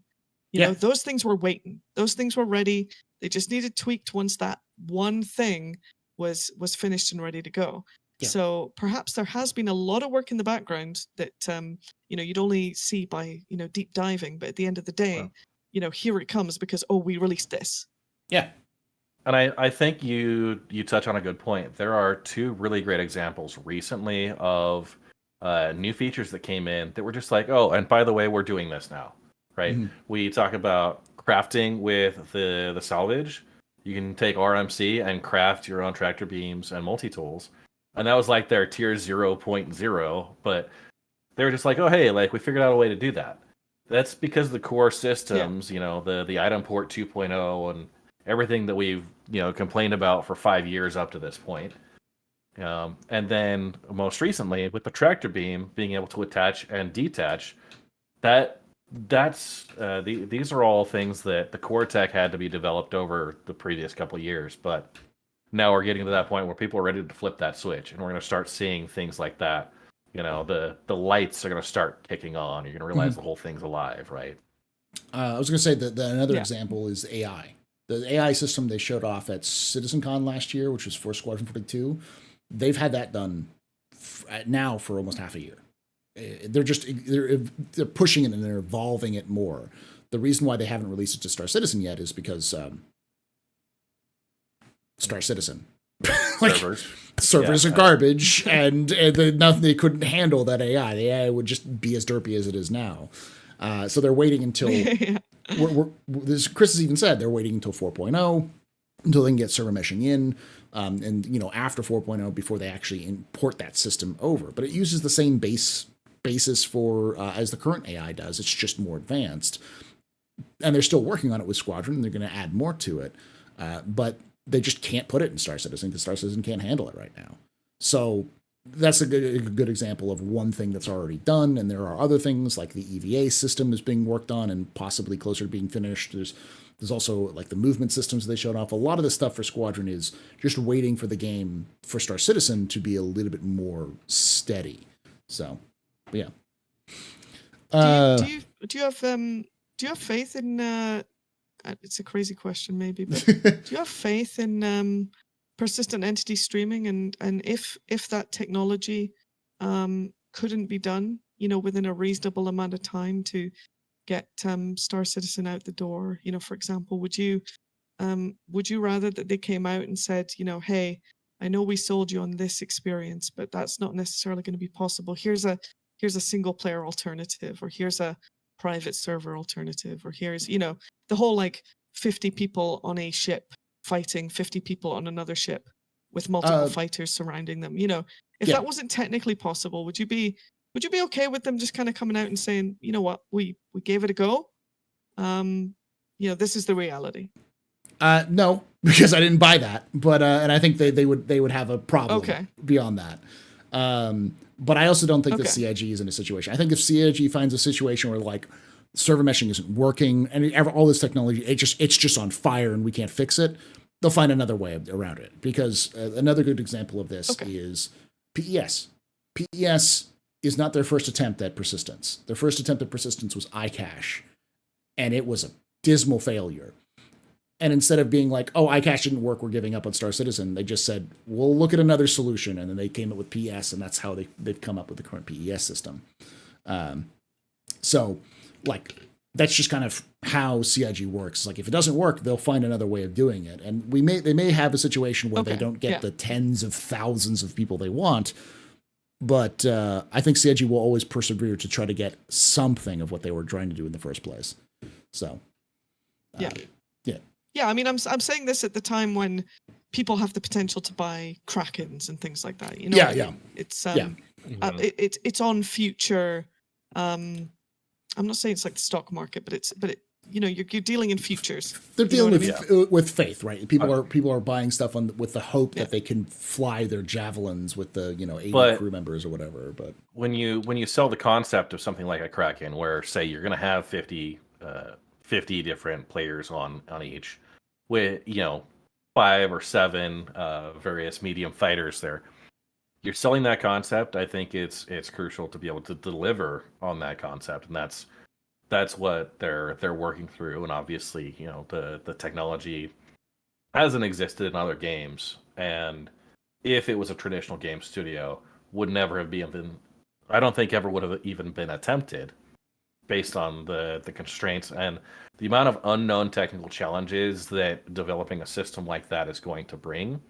And I think the crowdfunded model, the people buying into those concepts, that's making that type of technological development possible within CIG. Yeah. I think, and I think CIG is a lot more willing to take risks and fail and then refix it. Which is why why Star Citizen is what it is. It's why it's so ambitious. It's why we're talking about how we liked it. So, we have 10 years of people, dumping on it, saying, "Oh, it's never going to release. It's not going to, this is going to be vaporware." You talk about you can never get more than 100 people in the game, that kind of stuff. The Kotaku hit piece that they've always got a different variant of a draft ready to go anytime a big milestone happens. There's already that camp of it's going to fail. That what's the worst that's going to happen? You have you're testing a system. It may not work perfectly, and you're going to go and improve that. But there's always going to be people that are the naysayers and the doomsday people. Mm-hmm. Yeah. All right, let's move on to the next question, which is from Doc Platypus, who asks, with the speed of the A1C1E1 blazing through concept, what's the earliest we'll think we'll get a concept for the RSI large miner? Oh, that's a good question. Because I don't think we're going to see anything large come out of CIG for the next 2 years, especially with Squadron 42 as the primary development. So, what do you think there, Red Monster? Well, I kind of pointing this back to another ship I mentioned before, the Banu Merchantman, which I am forever going to rebrand as the Blue Balls Merchantman. But they edged us on for a year, the Blue Balls Merchantman, because they edged us on for a year with new concept images, the updated, we saw the tips of the wings retract and come in, and honestly, it was beautiful, but they had to make the development decision to say we're going to put a pin in it, right? Yeah. And we're going to come back to this later because right now we don't have the development resources to do that. I think any large ship is going to get that treatment now until they get Squadron 42 sprints done, get other things into a place there. Yeah. That it makes sense. Well, it's also people. Like the one thing that happens, it would happen with, like, say, the Bandit Merchantman is the team left. The team who was working on it all got jobs elsewhere, and that happens a lot with the ship teams. The designer who made the MSR is also working for a different company now, and several of those people. So CIG, for whatever reason, has a hard time keeping ship teams around.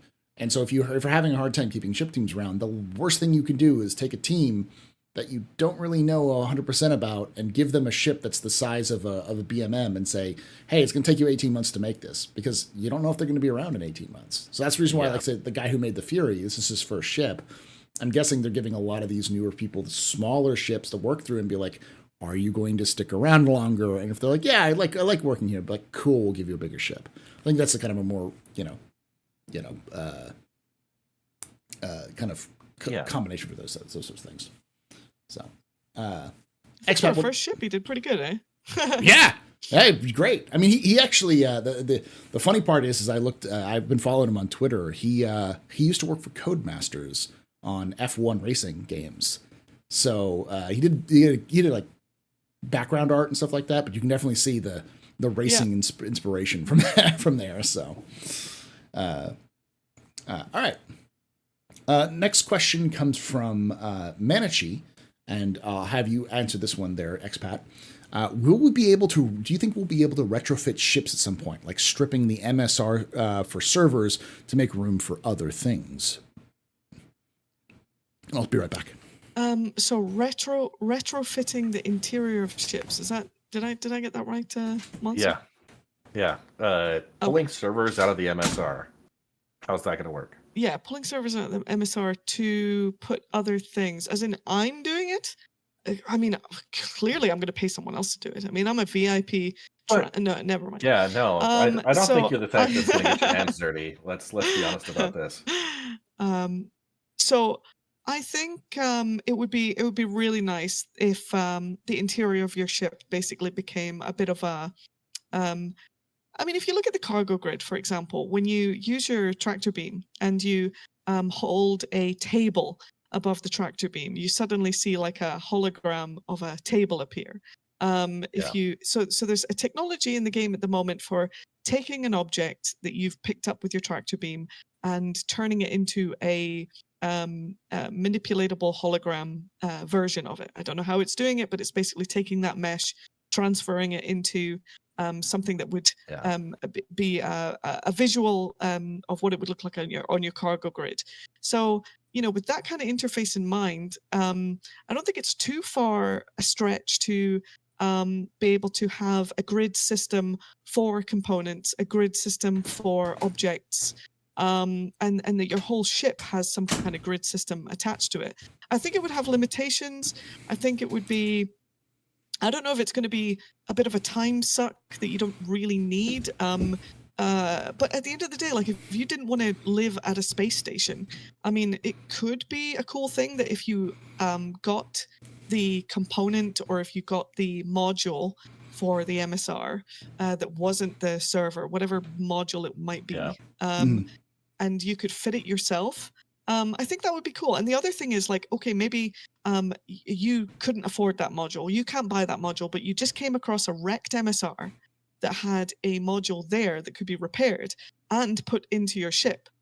I don't see if we can swap guns, if we can put cargo, if we can do all that kind of stuff. I'm sure the interior of a ship could also become a playground for that kind of gameplay. Okay, but why would it do? Why? I don't see us stripping. Why? I don't see us stripping down ships to their bare chassis. I think there's enough of the ship design that's already fixed in assets that it doesn't make sense to remove those collision areas. I don't think they've designed it to be that modular. Like, if you want to strip something down to its bare elements, like, Space Engineers is out there. It's a great game. You can build everything from the ground up and pull anything you want out. I don't think CIG has designed the ships to be capable of that. We talked about specific ships that have modular components and the modules that slot in and out of those. I think that's going to be the limit based on the level of fidelity that you've got within the other game assets. I tend to agree. I think we may eventually see something like a Lego ship where you can kind of build as you go, but that's not something that's anytime soon. That's like far future, post-release Star Citizen kind of situation. Yeah. So, all right. Let's ask the next question. I'm just appreciating expats navigating through Area 18 here. Trying to do third person. I'm trying to do it at the same time. I'm cutting my losses right now between questions and just going right. Try.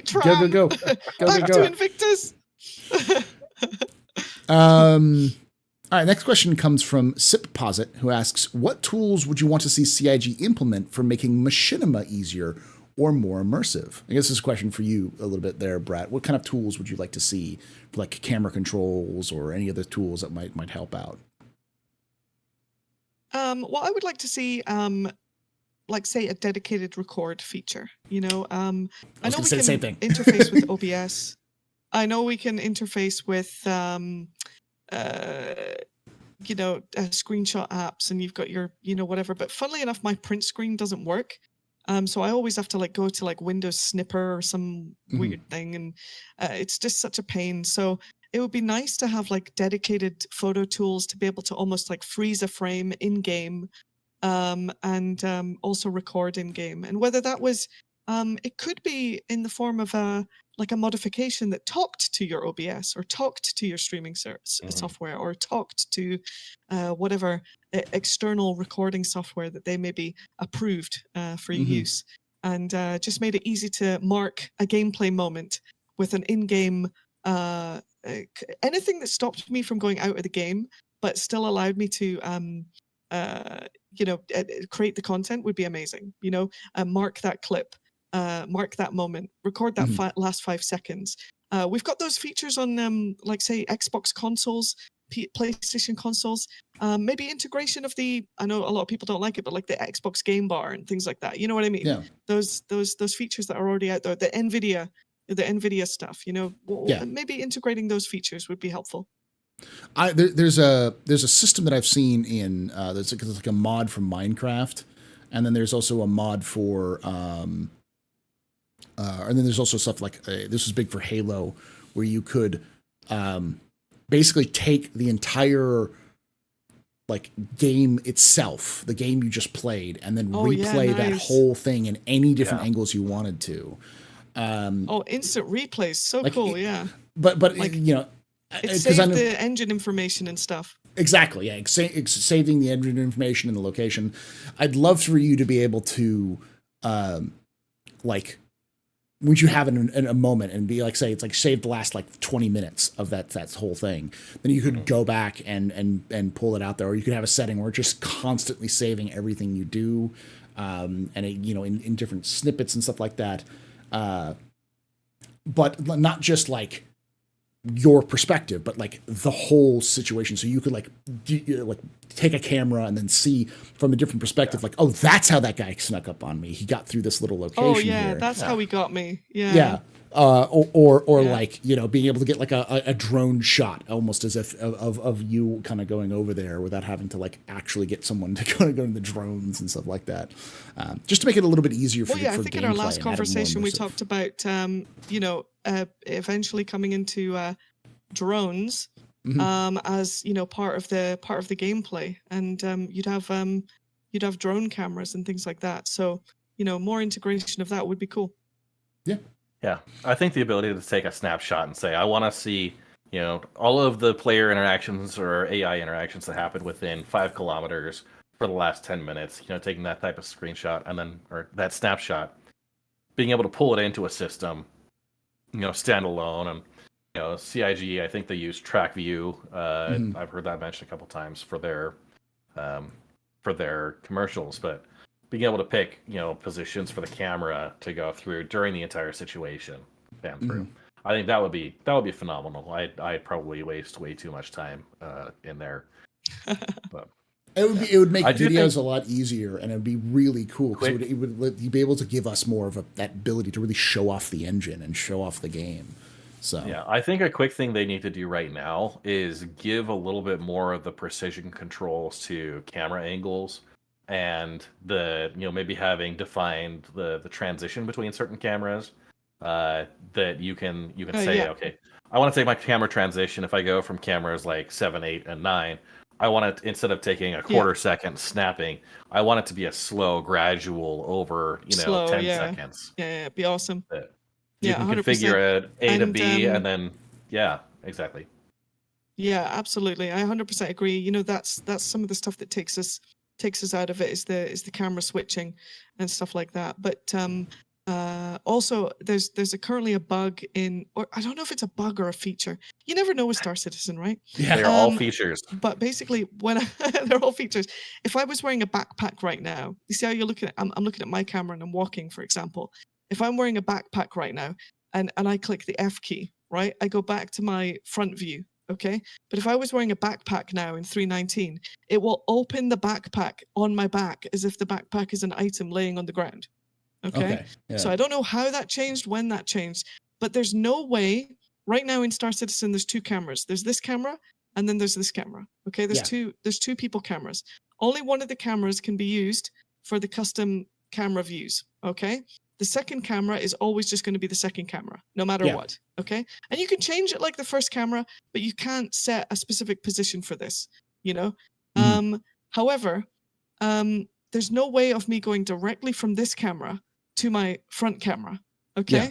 So I don't know. I would like a keybind to go first person. So instant first person view. And then right now it's been my F key to select, but that's maybe going to be broken. Yeah.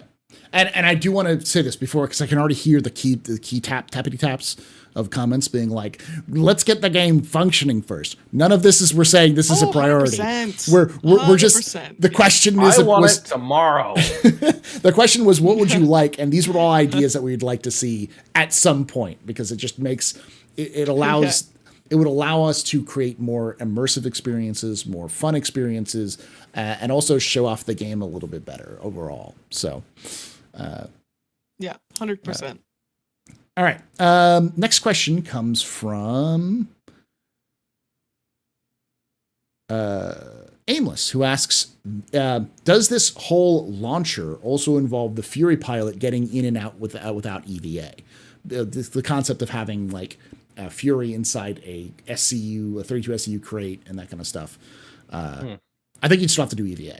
I don't think you'd. I think it's still not a situation that's going to last very long, because you'd either have to be sitting in the Fury waiting for something to happen, and then having to deal with oxygen, stuff like that. But it might be a great way.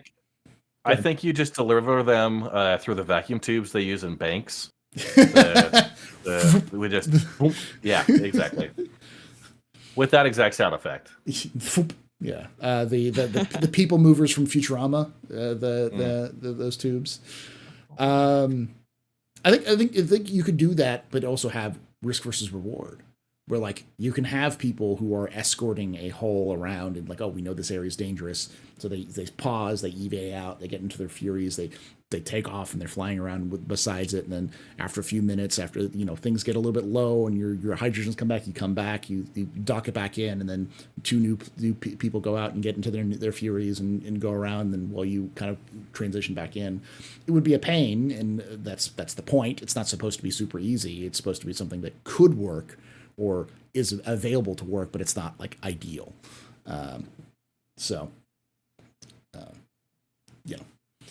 What do you think, Expat? How would you do the whole like Furies on the exterior of a whole series? How would you deliver the pilots to those Furies? Well, I mean, the pilot's got to go to the bathroom, right, on a long journey, so I couldn't just lock him in there, right? Or can I? Can I get away with that? Is there any? Is there? I think there's a law against that. Yeah. Maybe. Yeah. Is When there a it's- law? when it's- Oh, okay, fine. All right. When it's AI Dumb red tape. players running that, I don't think AI players have to pee. Okay, fine. But okay, how do you get people into the hull? Well, I mean, it depends because I don't know how okay. Here, this one's nuts. This one's nuts, but could be Okay. super cool. Okay, so the hull series has all these different magnetic things, right? And it can Mhm. normally hold like what is it? What are the SCU boxes that it holds? Is it 200 32. What are the long boxes? The 32. 32 SCU boxes. Turn one of those 32 SCU boxes into a like porta cabin type thing. Okay. Beds, maybe two of those side by side. That's one is a bed and recreational and whatever. The other one is seats and armor storage and whatever. And then the rest of the whole structure, that is supposed to hold the cargo, becomes landing pads. In the same way that you've got landing pads on the top of the Kraken or whatever it may be. Now it's going to be a bit mind bending when you've got multiple ships, when you're basically walking across a surface that's at a completely different angle to the ship, that's in a completely different. I mean, it would be like one of those situations like in Star Trek First Contact, where Picard looks at Worf and says, did you do your zero-G training, your zero-G combat training? And he's like, yeah, I did, but I was sick. It's going to feel like that.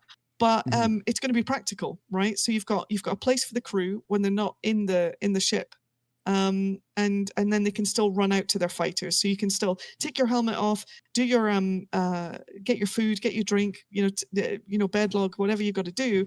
But at the end of the day, when you need to fight, open the door, open the airlock, and out you go onto your ship. Maybe that's the most practical way of doing it, because I don't know otherwise how you connect those spindles to the mainframe of the ship. That's an interesting idea. The idea of having like a bespoke additions that will just attach to the cargo grid, which will turn it into something different.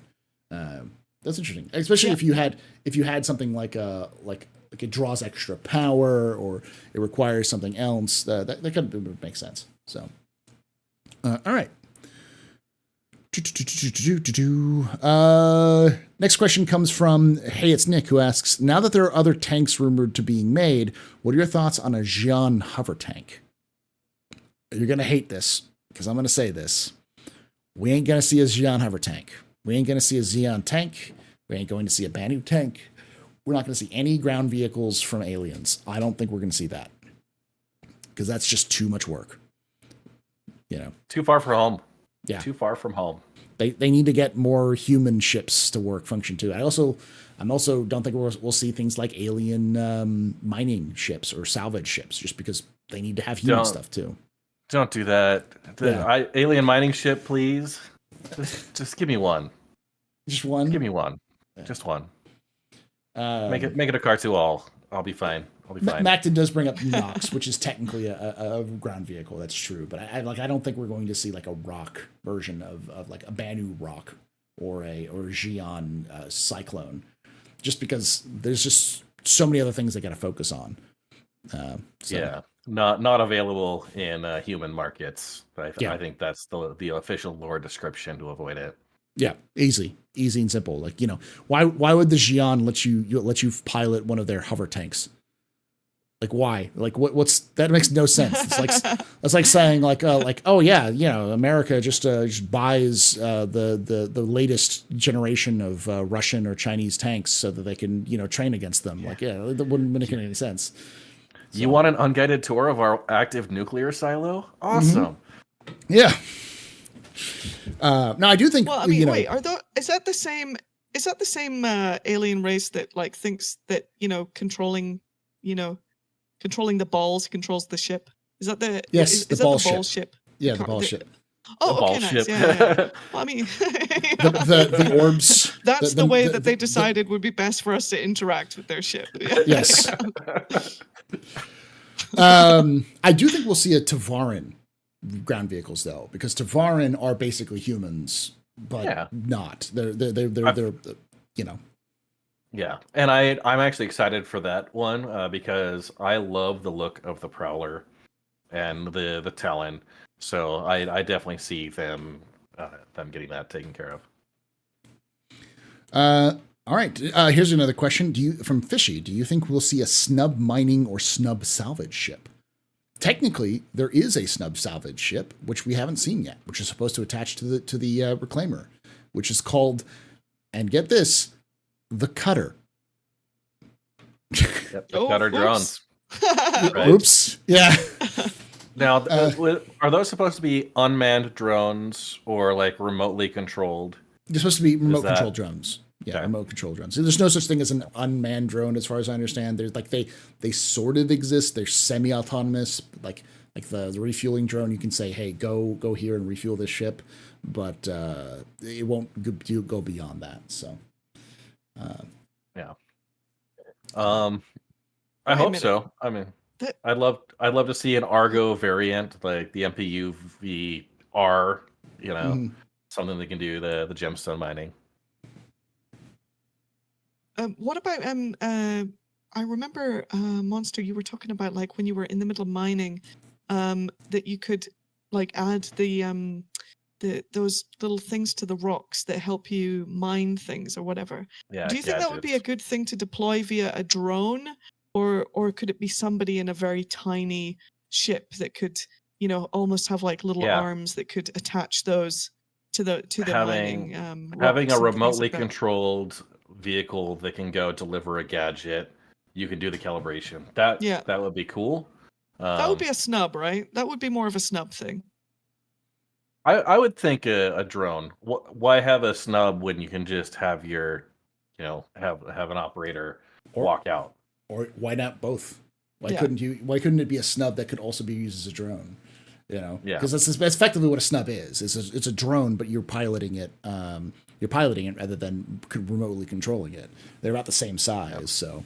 But who knows? Yeah, I could definitely see a drone being more of that, and I like that idea of having like the drone, a drone rather than a snub, like a salvage or mining snub, like a salvage or mining drones. We kind of already have one in lore, which is the, but it's not a snub or a drone. It's the Cygnus mining tech, which is the size of a 3-story building.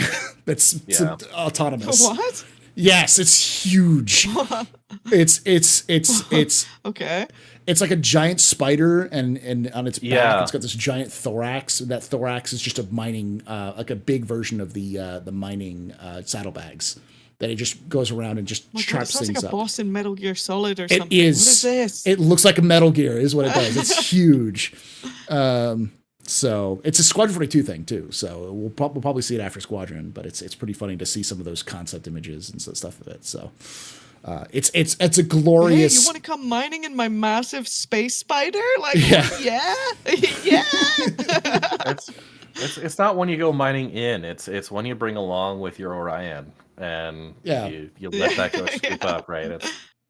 It's the thing you deploy and you let it just descend upon mining areas and chop them up. So, could you pick up rocks and throw them? Oh, rip! Like the first guy who lands on that, what is it? The land claim, and he's like, "Oh, this is amazing!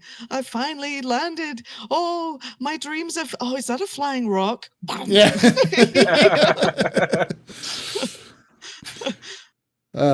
All right.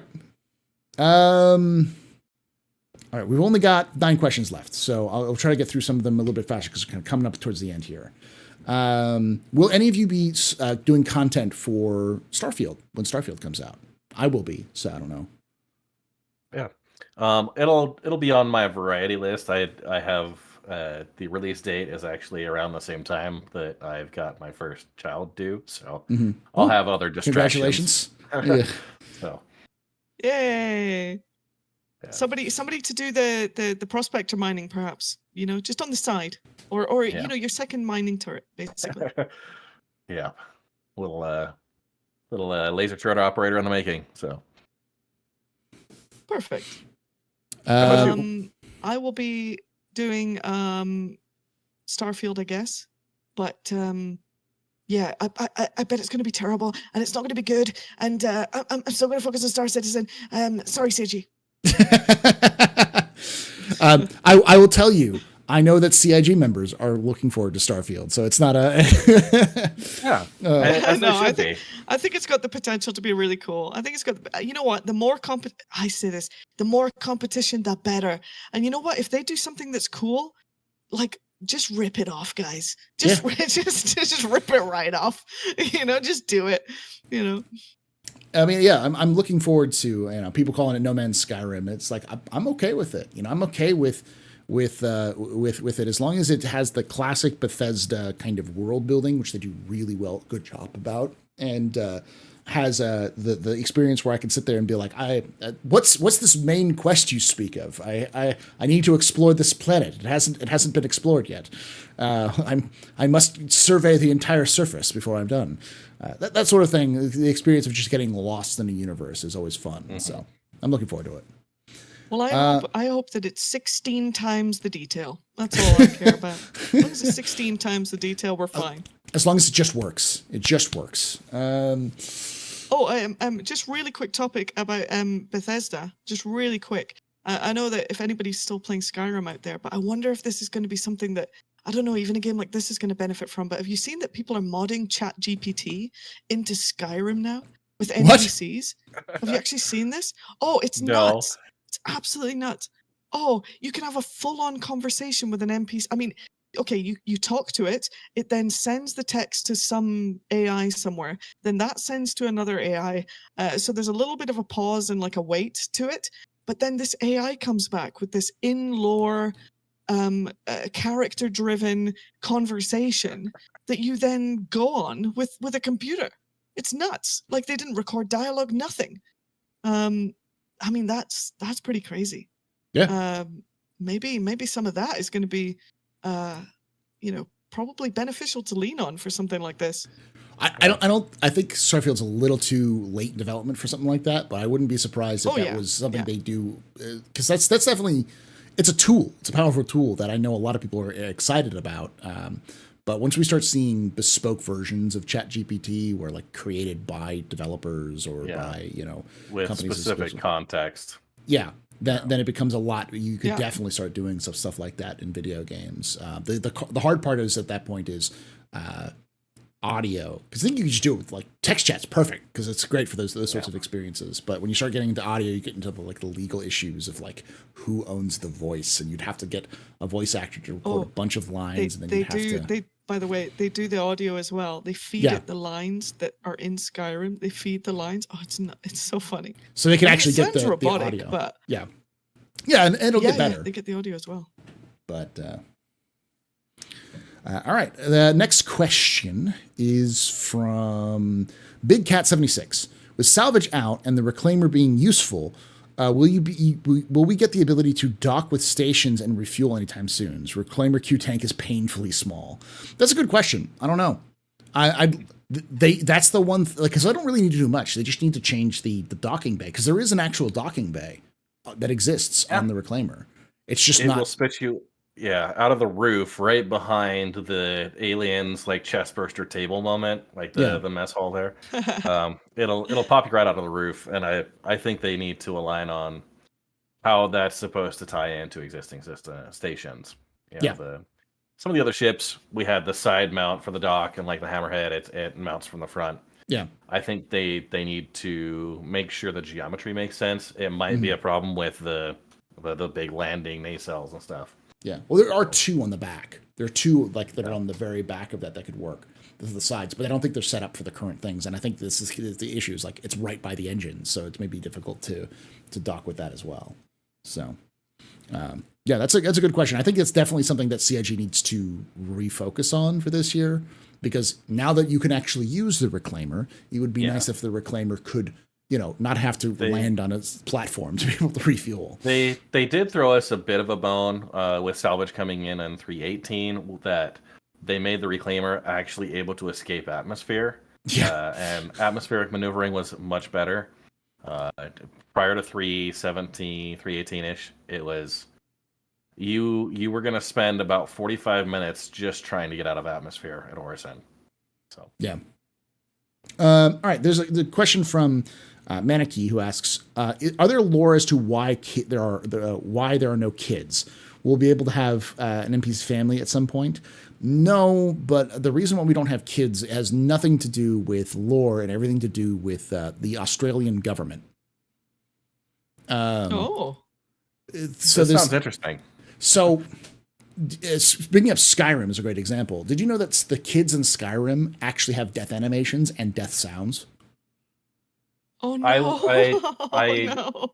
I really wish I would have gotten an opportunity to experience that, because every time that little jerk kid like you, right? Yeah. Well, here's the thing. They had the ability to kill kids in Skyrim, and it got nixed by the Australian ratings board. It was going to get banned in Australia if you could kill kids. Isn't it like Moms Against Video Games or something in Australia? Yeah.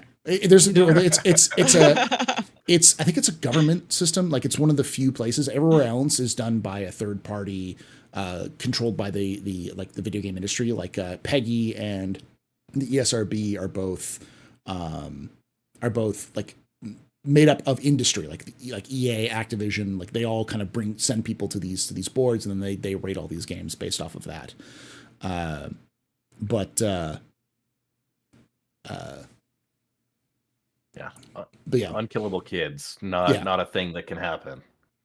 So as a result, for CIG is not going to put kids in and do all this work if they can't have the threat of those kids having other NPC stuff, and they'd have to kind of completely do other work with it. And I think that's the reason why CIG hasn't A, worked on them, B, will probably even add them, because like, they don't want to have to risk getting their game banned in countries where that becomes more sensitive. Well, can you imagine having to deal with a kid and having them go through all the mocap suits? Like, that sounds terrible. Yeah, that sounds like a terrible whole mocap idea. process. No. I would hate to see that animator who has to animate like children dying. It's like, yeah, that's my job. My job is to animate players murdering small children.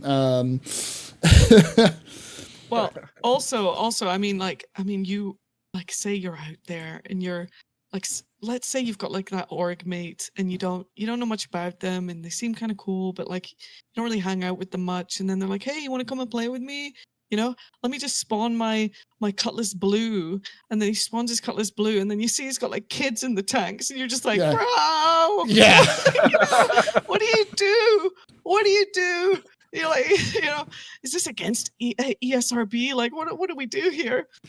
Yeah, there's a lot of things that are going to go around. Like I know people want to have like, strip clubs and all these sorts of like seedy night areas, and or even more like other like games like Fable, where you can like get married and those sorts of those situations. I don't think we're going to see any of those situations, just because have we had a Star Citizen wedding yet?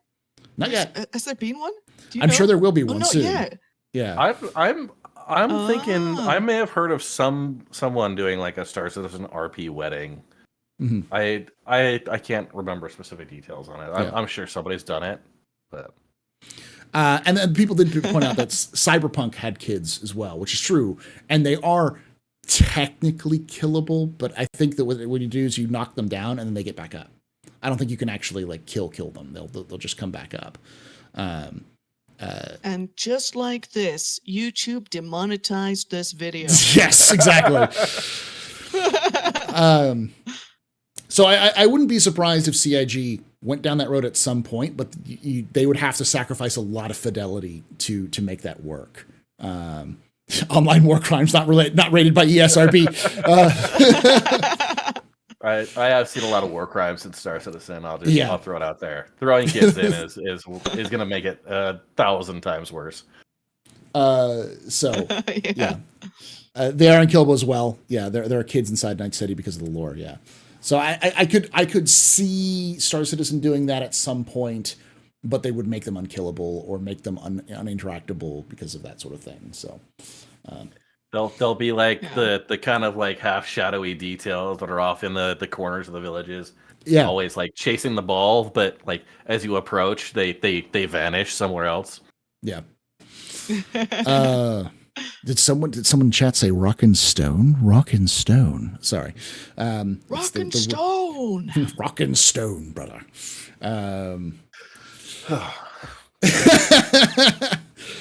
All right, next question. Do you not like Deep Rock Galactic, Red Monster? Or No. I actually bought Deep Rock Galactic on discount, and I have not started playing it yet. But I do hear that a lot. Oh, it's good. you'll like It's a it. good It's game. mining with aliens. It's mining. Yeah, with I'm one of those people that I have an infinite number of interests that I could spend as much time as I would love to, but I am also limited to 24 hours a day, and I've got to sleep and work, and so I just have to balance out what I do. Right. And it's a struggle everybody has, but like I always tell people, like, most people have a hobby of collecting things, and my hobby is collecting other hobbies, so I have to be very careful about like what I start investing time into. It's on the list, it's out there, but like I've got to get through several other rabbit holes before that one. If we get to that point, I will say when Star Citizen, when CIG hits its like, especially the summer, and we're probably gonna hit that like content drought where just like things gonna get. It's always, that's one of those games that's always good to go back to because it's always being worked on. I actually know the developers; they're fantastic people, and it's a really fun game. So yeah. See, this is where my style of gameplay comes in clutch. You know, are these content droughts where there's nothing in your Moby Glass to do. Oh my god, you know. And here's me walking around with a turtle, calling it Mr. President, trying to save its life and create a new alien race. And you know, it's like, you've also met the Xi'an ambassador. That's good. Good to know. I have. Yes. They're making me the Gattac railing, guys. It's coming on. It's coming on pretty well. We used to find the turtles and call them the Xi'an ambassador. We take them around to bars and get them drunk. Try to get them drunk, like give them beers and be like, "Drink it, Mr. Ambassador, drink it." Original.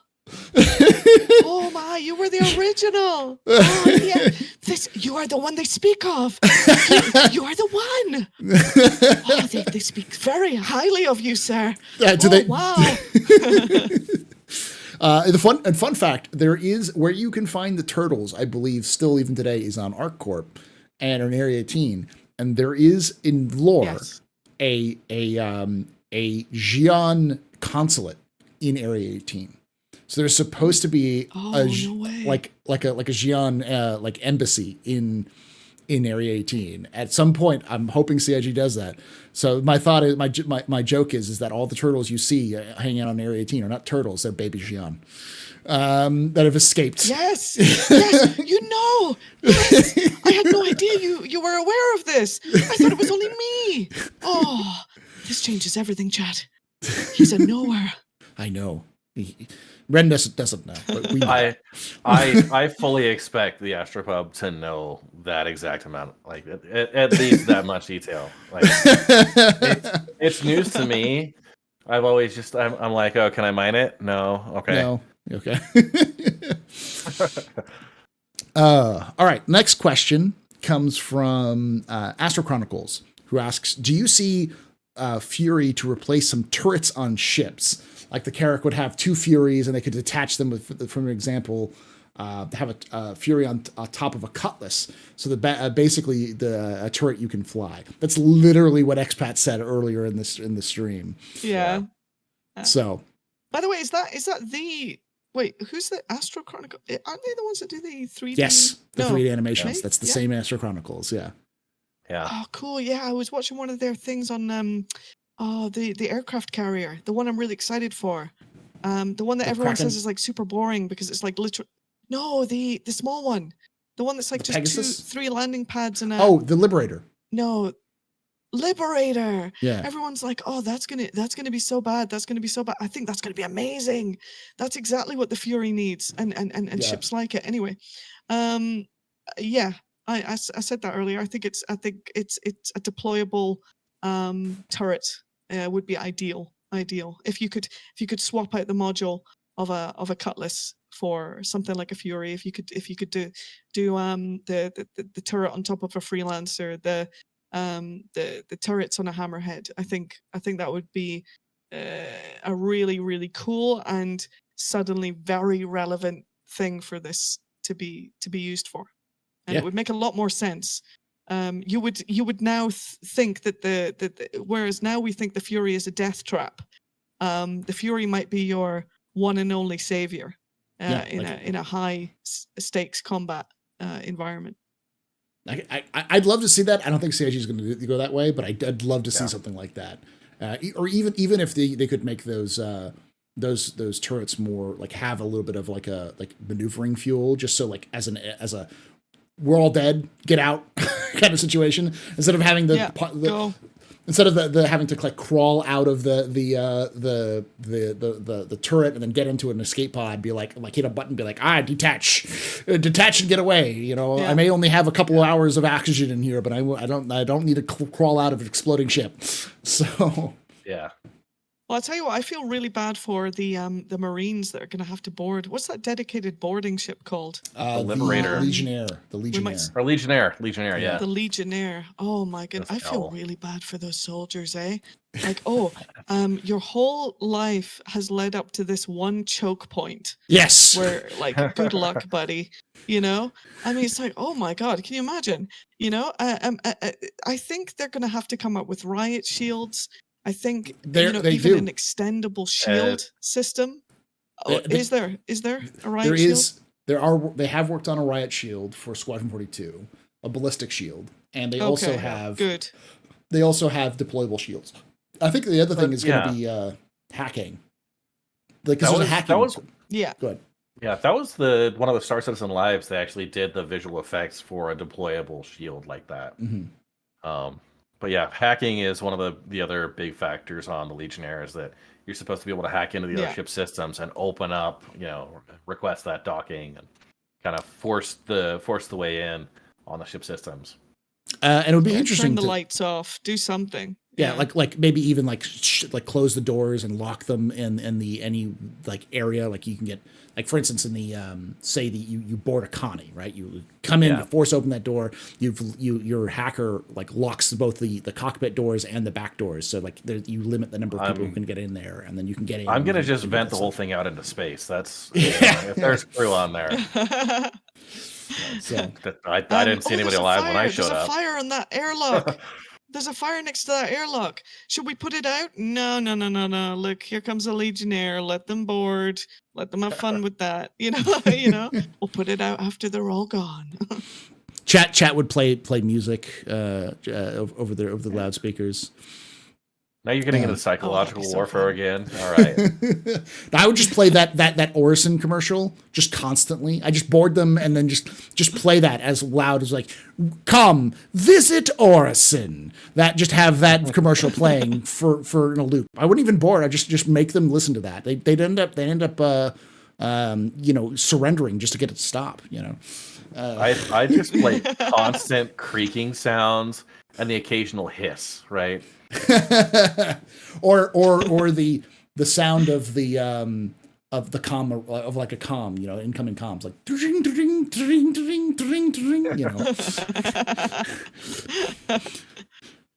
All right, next question comes from Remiko, who asks, given the storm mentions attacking enemy artillery during the Tavaran War, do you think we'll see an Asperia artillery vehicle? What do you think, Expat? Do you think we're going to see Tavaran artillery? Well, it depends. Who's it marketed towards? I mean, aren't all of these ships like supposed to be converted from military purposes to civilian? Like I think at some point we gotta. I mean, unless we're getting really serious about like, maybe like orgs could potentially be like rebel forces and things like that, where like organizations or people could eventually be considered as,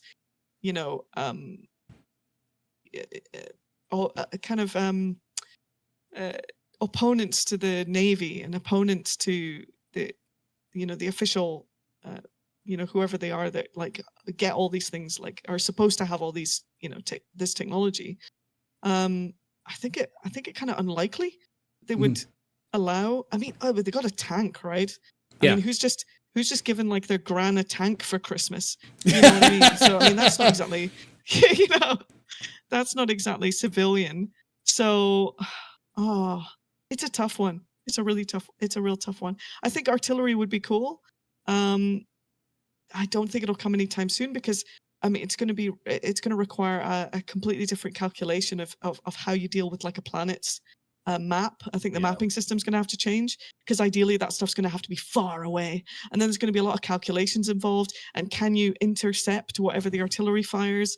It's basically going to be an A2 bomb that you can fire from miles away and not be detected. I mean, they're going to have ways of counteracting it before they put it in the game. Yeah. Thank you, Subliminal, for that raid, by the way. Hello, everyone from Subliminal. We're coming towards the end of everybody. Hey, Subliminal. So, did it fit, Subliminal? Did it fit? I love those videos. Let me look into the next question. Yeah, but I agree with you. I don't think we need all of these, like just because there may have been Tavaran artillery doesn't mean we need to have a Tavaran artillery. Would I like to see artillery? Yes, I would like to see artillery, but I'd like to see something like mortars. Mortars would be hilarious to use during Jumptown. Just being like, I can lock down Jumptown. I don't even have to be there. Like, yeah. And there's ways to fight it as well because it's relatively close range. Yeah, exactly. You can usually counter it and stuff like that. And but I would be hesitant to think that we're going to see an Asperia artillery vehicle. So, what do you think there, Red Monster? It's same as the ground vehicles. I think there's got to be the gameplay to support it. Some ground-based artillery potentially, as long as it's got a low signature and a good range, it would be interesting and useful. But the other thing is, as soon as shells start falling in, like any of the fighters are going to scramble, and I think their range to detect and kind of go intercept right now is enough that it makes you a sitting duck. So the combat scenario needs to make sense for that to be kind of a long-term thing. Next question comes from Fishy, who asks, do you think CIG will do the Fury, or what do you think the CIG will do? What do you think CIG will do to the Fury once the sales are done and they get around to the balance pass? Nothing good. Yeah, I mean, I hope that they balance out some of the maneuverability. It's taken, like I said, a quarter of a second of weapons on you, and you're losing components, and maneuverability goes out the door. I would say you might have a chance to escape if you're in a head-to-head fight, but otherwise you're in a death spin. I think they need to fix that. Yeah, there's going to be some changes. They always do. There's a the way it takes damage, I think, is very hacked in right now, because apparently if you shoot at it with a ballistic weapon, it doesn't do any damage because it's so low health that when the bullet is supposedly go through the shields and hit the target, it's supposed to do some damage, but if it did some damage, it would just destroy the ship instantly because it's so low health that they just hacked it so it doesn't do any damage. So you have to kill it with other means, and which makes it a little bit artificially tankier, which would make more sense it might be just a stopgap until they can get things like the dynamic damage system and the resource system done. So, yeah. What do you think, Expat? What do you think they're going to do to the Fury once it's once they've stopped selling it? Well, just to reply to a chatter real quick, it says I need better landing gear. I actually like it, but anyway, what do you think they're going to change? You know what? I would rather they leave it for a little bit, see how it kind of meshes into kind of everyday gameplay, and how many of them, if they have any statistics of how many of them actually get pulled out of the ASOP terminals. Maybe watch some of the content creators and things like that. See how many actually get used in the verse and what for. Maybe find out some of its strengths and weaknesses first before just doing a pass. But I think, to be honest, it needs infrastructure around it. So I've noticed there's a fuel port at the side of it. We need to have refueling on these ships. We need to have like a jerry can or something that we can bring up to these ships and actually refuel them on the go. We need to be able to have refueling and repairs in the hangar bays of some of these ships. I think until you unlock the full potential of where it is at the moment, there's no point in making any changes to this thing until, let's say its full potential is unveiled, and perhaps it reaches a point that it's easy to deal with, easy to fly, easy to get it out and fly it. And because right now it's pretty complicated. Like, if you actually want to use it functionally in a way that you are going to have any kind of advantage, you have to get a bunch of people together, a big ship. It's difficult. Like, if you lose one, you have to go to a mining outpost, get a new one, pull a new one, repair it.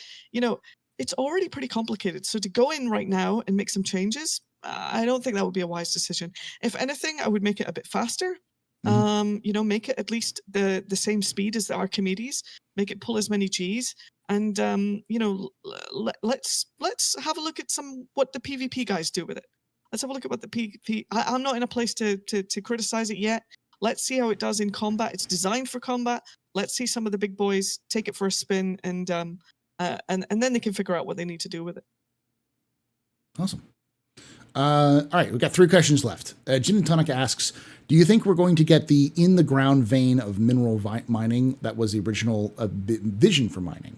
The idea that you would mine an area because it was like around a vein, you get like, more dynamic, kind of like Minecraft or Space Engineers and stuff like that, voxel stuff.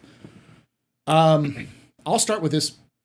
Everything in Star Citizen is voxel-based. Like, all of the minerals and stuff are voxel-based. They use voxels for the distribution of resources, as far as I understand. And I may be wrong on that one, but I know they use voxels for the game. They just don't do the physical deformation of planets and stuff like that, which would be messy very quickly. People would immediately go out to the area where they could dig and immediately dig holes because they're jerks, But I don't know. I think if we get vein mining, it's going to be in caves. It'll be in places that already have holes in them, and you can kind of follow them in a location. What do you think there, Red Monster? I think I don't think we're ever going to see a voxel-based terrain on the surface. The main reason why is because if you've played games like Space Engineers, where the voxel material can be removed in a permanent basis, every piece that's removed causes server degradation, right? It's got to remember the pieces that are missing. And I think the terrain team has done a great job making beautiful surfaces. And, at this point, we've got the voxel-based rocks that are set on top, but everything else there, I think, is going to be fixed. I think the core mining, yes, the specific caves, locations like that might have it for, smaller vehicles, but also very, very large asteroids. I can see having, veins of material that makes sense. Something that the Orion can go in and really kind of segment. Oh yeah. I don't see it being a surface-based. Jin, we know you didn't say voxels, but what you're referring to is the original idea was the voxel system, because that's what they called it specifically, was the voxel system. So that's why we're saying voxels, because that's what you were referring to. Yeah. What do you think there, Expat? Do you think we're going to see kind of more vein mining in Star Citizen at some point? I think it would be interesting. I mean, that would require. I actually took a break and did a little bit of Valheiming during the bad times, the 318 times. So they've got vein mining in a form of that in Valheim, but it requires terrain manipulation. It requires certain tools that allow you to mess with the terrain and stuff. I mean, I suppose a certain form of that is going to happen before any of the base building and stuff like that happens. So I don't quite know how they're going to be able to do that from a. I suppose they could do it in this way. You could have vein mining if you had if you say you had a scanning ship, and when you did a scan, the scan revealed a geological anomaly, right? That geological anomaly could be randomly generated, using procedural generation, at which point you would go into a cave type system The cave type system would be underground, so it wouldn't affect the surface. There would be a limitation to how surface you could go. You would have to do it underground. Or if you did do it above ground, I think it wouldn't last forever. I don't think it would last forever. I don't think it would persist. Maybe you do the mining, you do whatever you do, you dig out the rock, and then over time, maybe 1 day, 2 days, it goes back to being the planet again. Because otherwise, huge chunks in the ground. You know, people are just going to dig. You know, So it could be done. It could be done within a controlled scenario, realistically, without completely busting the game. Yeah, I think I agree. Asteroids. You could easily do it on asteroids. Oh yeah. Yeah. And you bring up a good point about like the Pioneer and the Rastar system they're doing for outposts. Like each one creates kind of an exclusion zone for the terrain where whatever terrain map was there before, it kind of balances it out. I think there is a potential that they could do a surface vein using the same type of exclusion zone. Say, okay, we're gonna have specific siege points on the map. If we get a surface vein, or a subsurface vein, it creates that exclusion zone with the crevice, and then fills that crevice with voxel material. But like you mentioned, it's going to need to be a temporary thing. And also the way the vehicles are set up temporary. Right now. Yeah. The way the vehicles are set up right now, like the original concept of Prospector with the nose pointing down, that they got away from that. It's going to be pointing off the front of your ship. So. Yeah, I think. I think asteroids and things, it's possible. Big asteroids, you could almost say like, not moon-sized, but like big enough to be, that you could actually manipulate them. I think then it would be a lot more feasible, because then you just despawn them afterwards, and they can be randomly generated. Just pop into a big area of space. Where are you? What are you doing? Like nobody cares. Yeah, you could also do the same thing. Like I was just saying. Same concept with asteroids, but you just take an asteroid and put it on the surface. So you just take an asteroid, you brush it over like the surface, and now you say, okay, there's this asteroid, there's this area you can mine, and there is a vein through it. You can kind of mine through the vein or like crack open the asteroid. Like you can like basically take what we have now, but make it more segmented. And less of a crack it and then it pops apart, but more like a crack it and then kind of parts fall out and the other parts step. Yeah, more of a precision cut through the material, where right now we say, okay, you have this egg and you get to drop it and the shell pieces go randomly. Yeah. You can slice it in specific ways to get in. Yeah. That's something they could do with their current system even, and it would just require a different state where like you scan it and you find the edges of the vein and you carve out the area with the right amount of power with your laser, and once you're done, it'll kind of plop out, and then you can do the current cracking system, and then continue to do that scanning it and finding it and stuff like that. So. And hey, did we find a use for the Fury? In that, you basically bore a hole into some kind of object. And then whatever's small enough to fit in there, you draw the short straw. In goes the guy in the Fury. Lights on. Okay, what are you seeing? All right, can you scan it? Because you could, there are objects that block scanning, right? There are objects that block scanning. So potentially you could have something like lead lined, whatever material, come up with it that you can't. You don't know what's inside. Until you go in. And I'm just envisioning cool. I'm just envisioning a rock face with a bunch of little holes, a little honeycomb pattern, and a bunch of Furies sitting in there peeking out at me. like some sort of like this really coral angry reef. beehive. Yeah. All right, there's the last two questions. Bloodtide Gaming asks, do you think we'll be able to buy saddlebags and refine straight from a cargo grid? Yes. And no. I think you'll be able to refine from a cargo grid in the sense that you'll have to take the saddlebags, put them on an elevator, take the elevator down to the refinery, then take those bags and attach them to a port where they will suck up all the stuff and then do the refinery. I think it's just generally what we're going to see. Why have the elevator though? If you had a port, that was some asset in game, a port that you could fly up to and just Just deliver attach saddlebags to. Yeah, that would work Yeah, too. just do the drive-through, right? Yeah. I think that could be possible, right? Um, yeah, I think buying saddlebags, they should be able to. I mean, we've Oh, got yeah. fuel tanks for the Starfarer. Fuel for things So. at Starfarer. We've got cargo boxes. All it is just a weirdly shaped cargo box. That's all it is. Yeah. So, yeah, I think that's sooner rather than later too.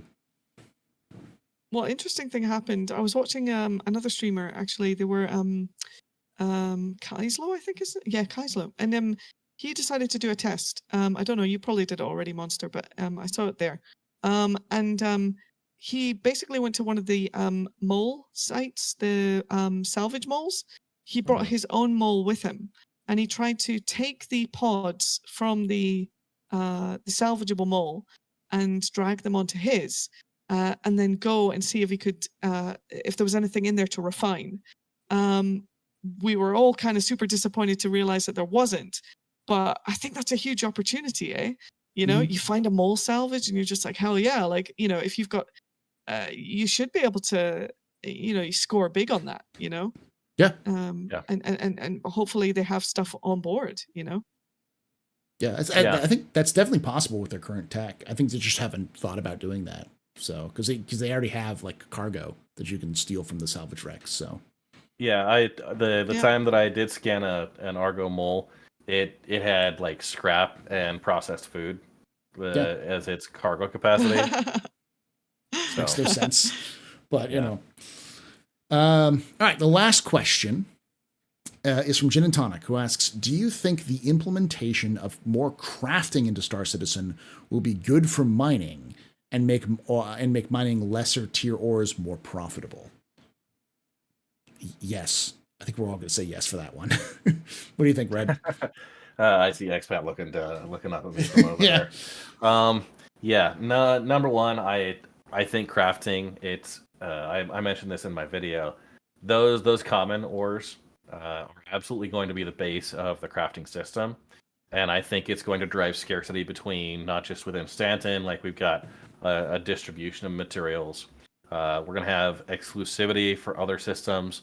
They'll be short of resources. They'll need transferring. So I do see that being the kind of core of, you know, the Orion feeding into a Pioneer, right? The Pioneer needs unprocessed iron ore, right? Mhm. That's a part of its thing is, you know, if these vehicles are going to be out there just like essentially 3D printing facilities for us, right? You're going to need conductive materials. You're going to need just filler, you know, quartz, and I think you're going to have a lot of demand for that. I think it needs the raster system to come in, which I know on the roadmap is coming pretty close to being done. It is done. It's done for the developers. It's just not for the players yet. That's how they do the new outposts. So, yeah. But yeah. So I see it absolutely being a mandatory part of the crafting system. Similar to how like RMC is a component, like it's the reagents to create the tractor beams, right? And the multi tools. So Yeah, it's very cool. Very cool system. I will say the way that it comes into the profitability factor is you can go mine it yourself for essentially free, where you'd pay, you know, a 2 or 3x premium for what you could normally sell it for if you were trying to go out and buy it from someone else. Yeah, so encouraging players to work with other players. So like if you having a mining team with your prospector, meaning they go out and they do carve the area for basically what everyone does in the beginning of a survival game. You go out and chop down all the trees, you clear out all the vegetation, and then they come back with all the resources, and the builders are building the facilities and like the walls and stuff like that. So, what were you saying, Expat? Well, I was gonna say like well back in the old days of World of Warcraft, for example, you know, if they came out with a new crafting system, like say a new what was it, job, like type of crafting job. Am I 30k? Oh no, okay, we're okay. I'm alive. Oh, thank goodness. Thank you, Chris. So we'd have all of a sudden like all these resources that used to cost like next to nothing in the auction house if those were required for like low level base build, like low level crafting, you know, they would suddenly shoot up in price, and you'd have all these people going out and getting them.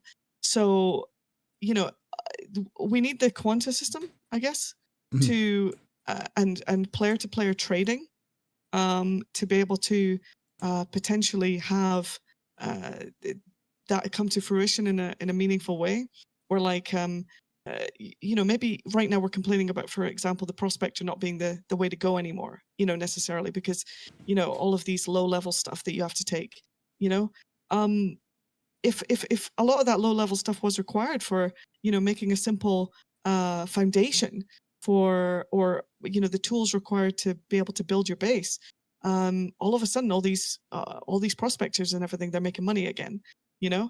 There's so much out there that could be developed for all levels of gameplay. But is it likely to see it soon, man? Yeah. No. Well, I'm a No.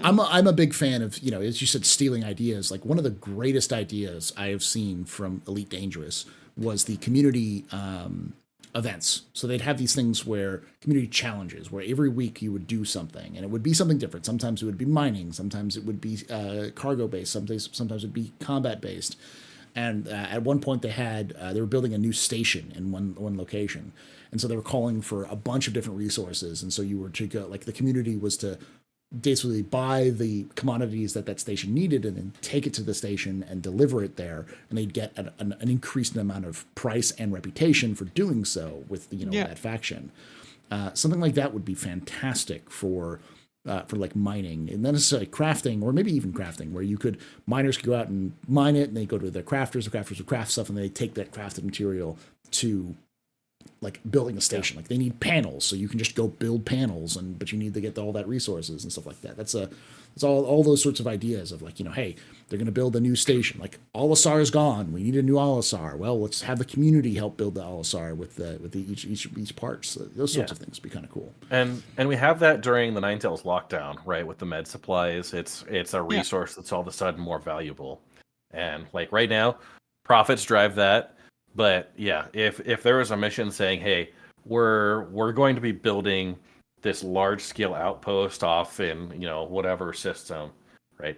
But we need 4,000 units of iron. We need 2,000 units of quartz, right? We need all these other materials. Deliver that for us, and by the community's efforts, we can kind of put this together. That would be absolutely, you know, a phenomenal gameplay. Gives us a reason to do a lot of that stuff, and a bit like seeing that reward. The javelin at Xeno, right? Yeah, like the Xeno threat thing, like relaunching the javelin, but for mining, for example. Yeah, it'd be fantastic. I think it'd be a great way. That'd be really cool. Kind of stuff, like especially seeing the community come together for something like that. I think it's a great way of doing that. So, like just really briefly, because I don't 100% understand. Like I don't 100% understand what has been said regarding like what kind of crafting has been not promised, but you know what I mean.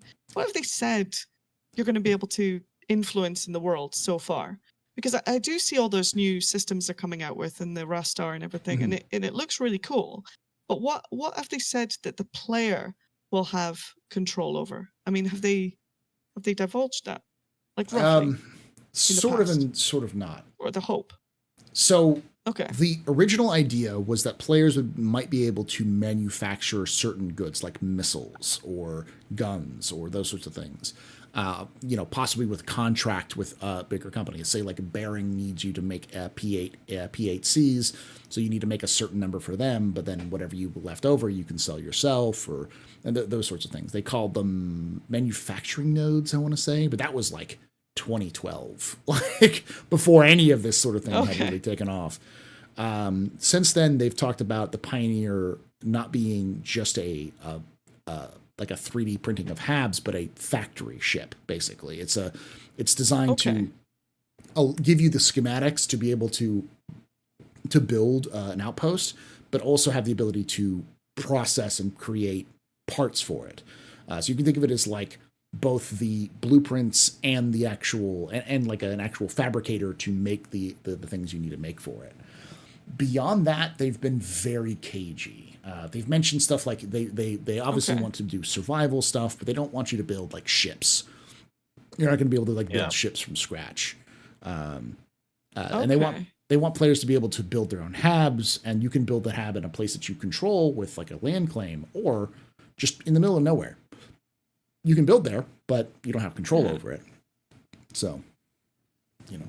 See, what I was thinking would be like a super easy implementation of some of this stuff, like without, fully player controlled. But I guess it's going to require first having factions that we can actually join, as opposed to like our own independent orgs, maybe factions that we have to kind of align ourselves with. But, they're talking about like these bearing facilities and stuff. There are going to be these like new bunker type things. Like, how the guns are supposed to be now limited, like you can't buy certain weapons and stuff you're not going to be able to buy certain weapons and stuff in the verse like you can right now, like just from your like average everyday place. You're supposed to be able to strip them off ships and stuff like that. But what if you could overtake like your org or your faction or whatever, you overtake one of these like kind of like a not capture the flag, but you know what I mean, like capture the zone, overtake one of these facilities, and you can start printing like in the way Jumptown, like you turn the machine on and it starts printing, 3D printing, or the manufacturing facility starts popping out size 5 bearing really good guns.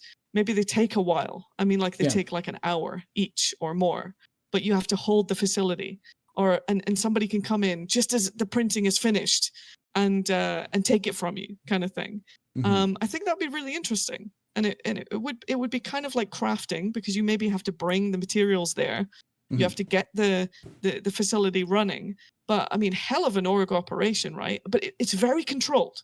It's super controlled. It's super gamified. It has some freedoms in it as to how you achieve the goal.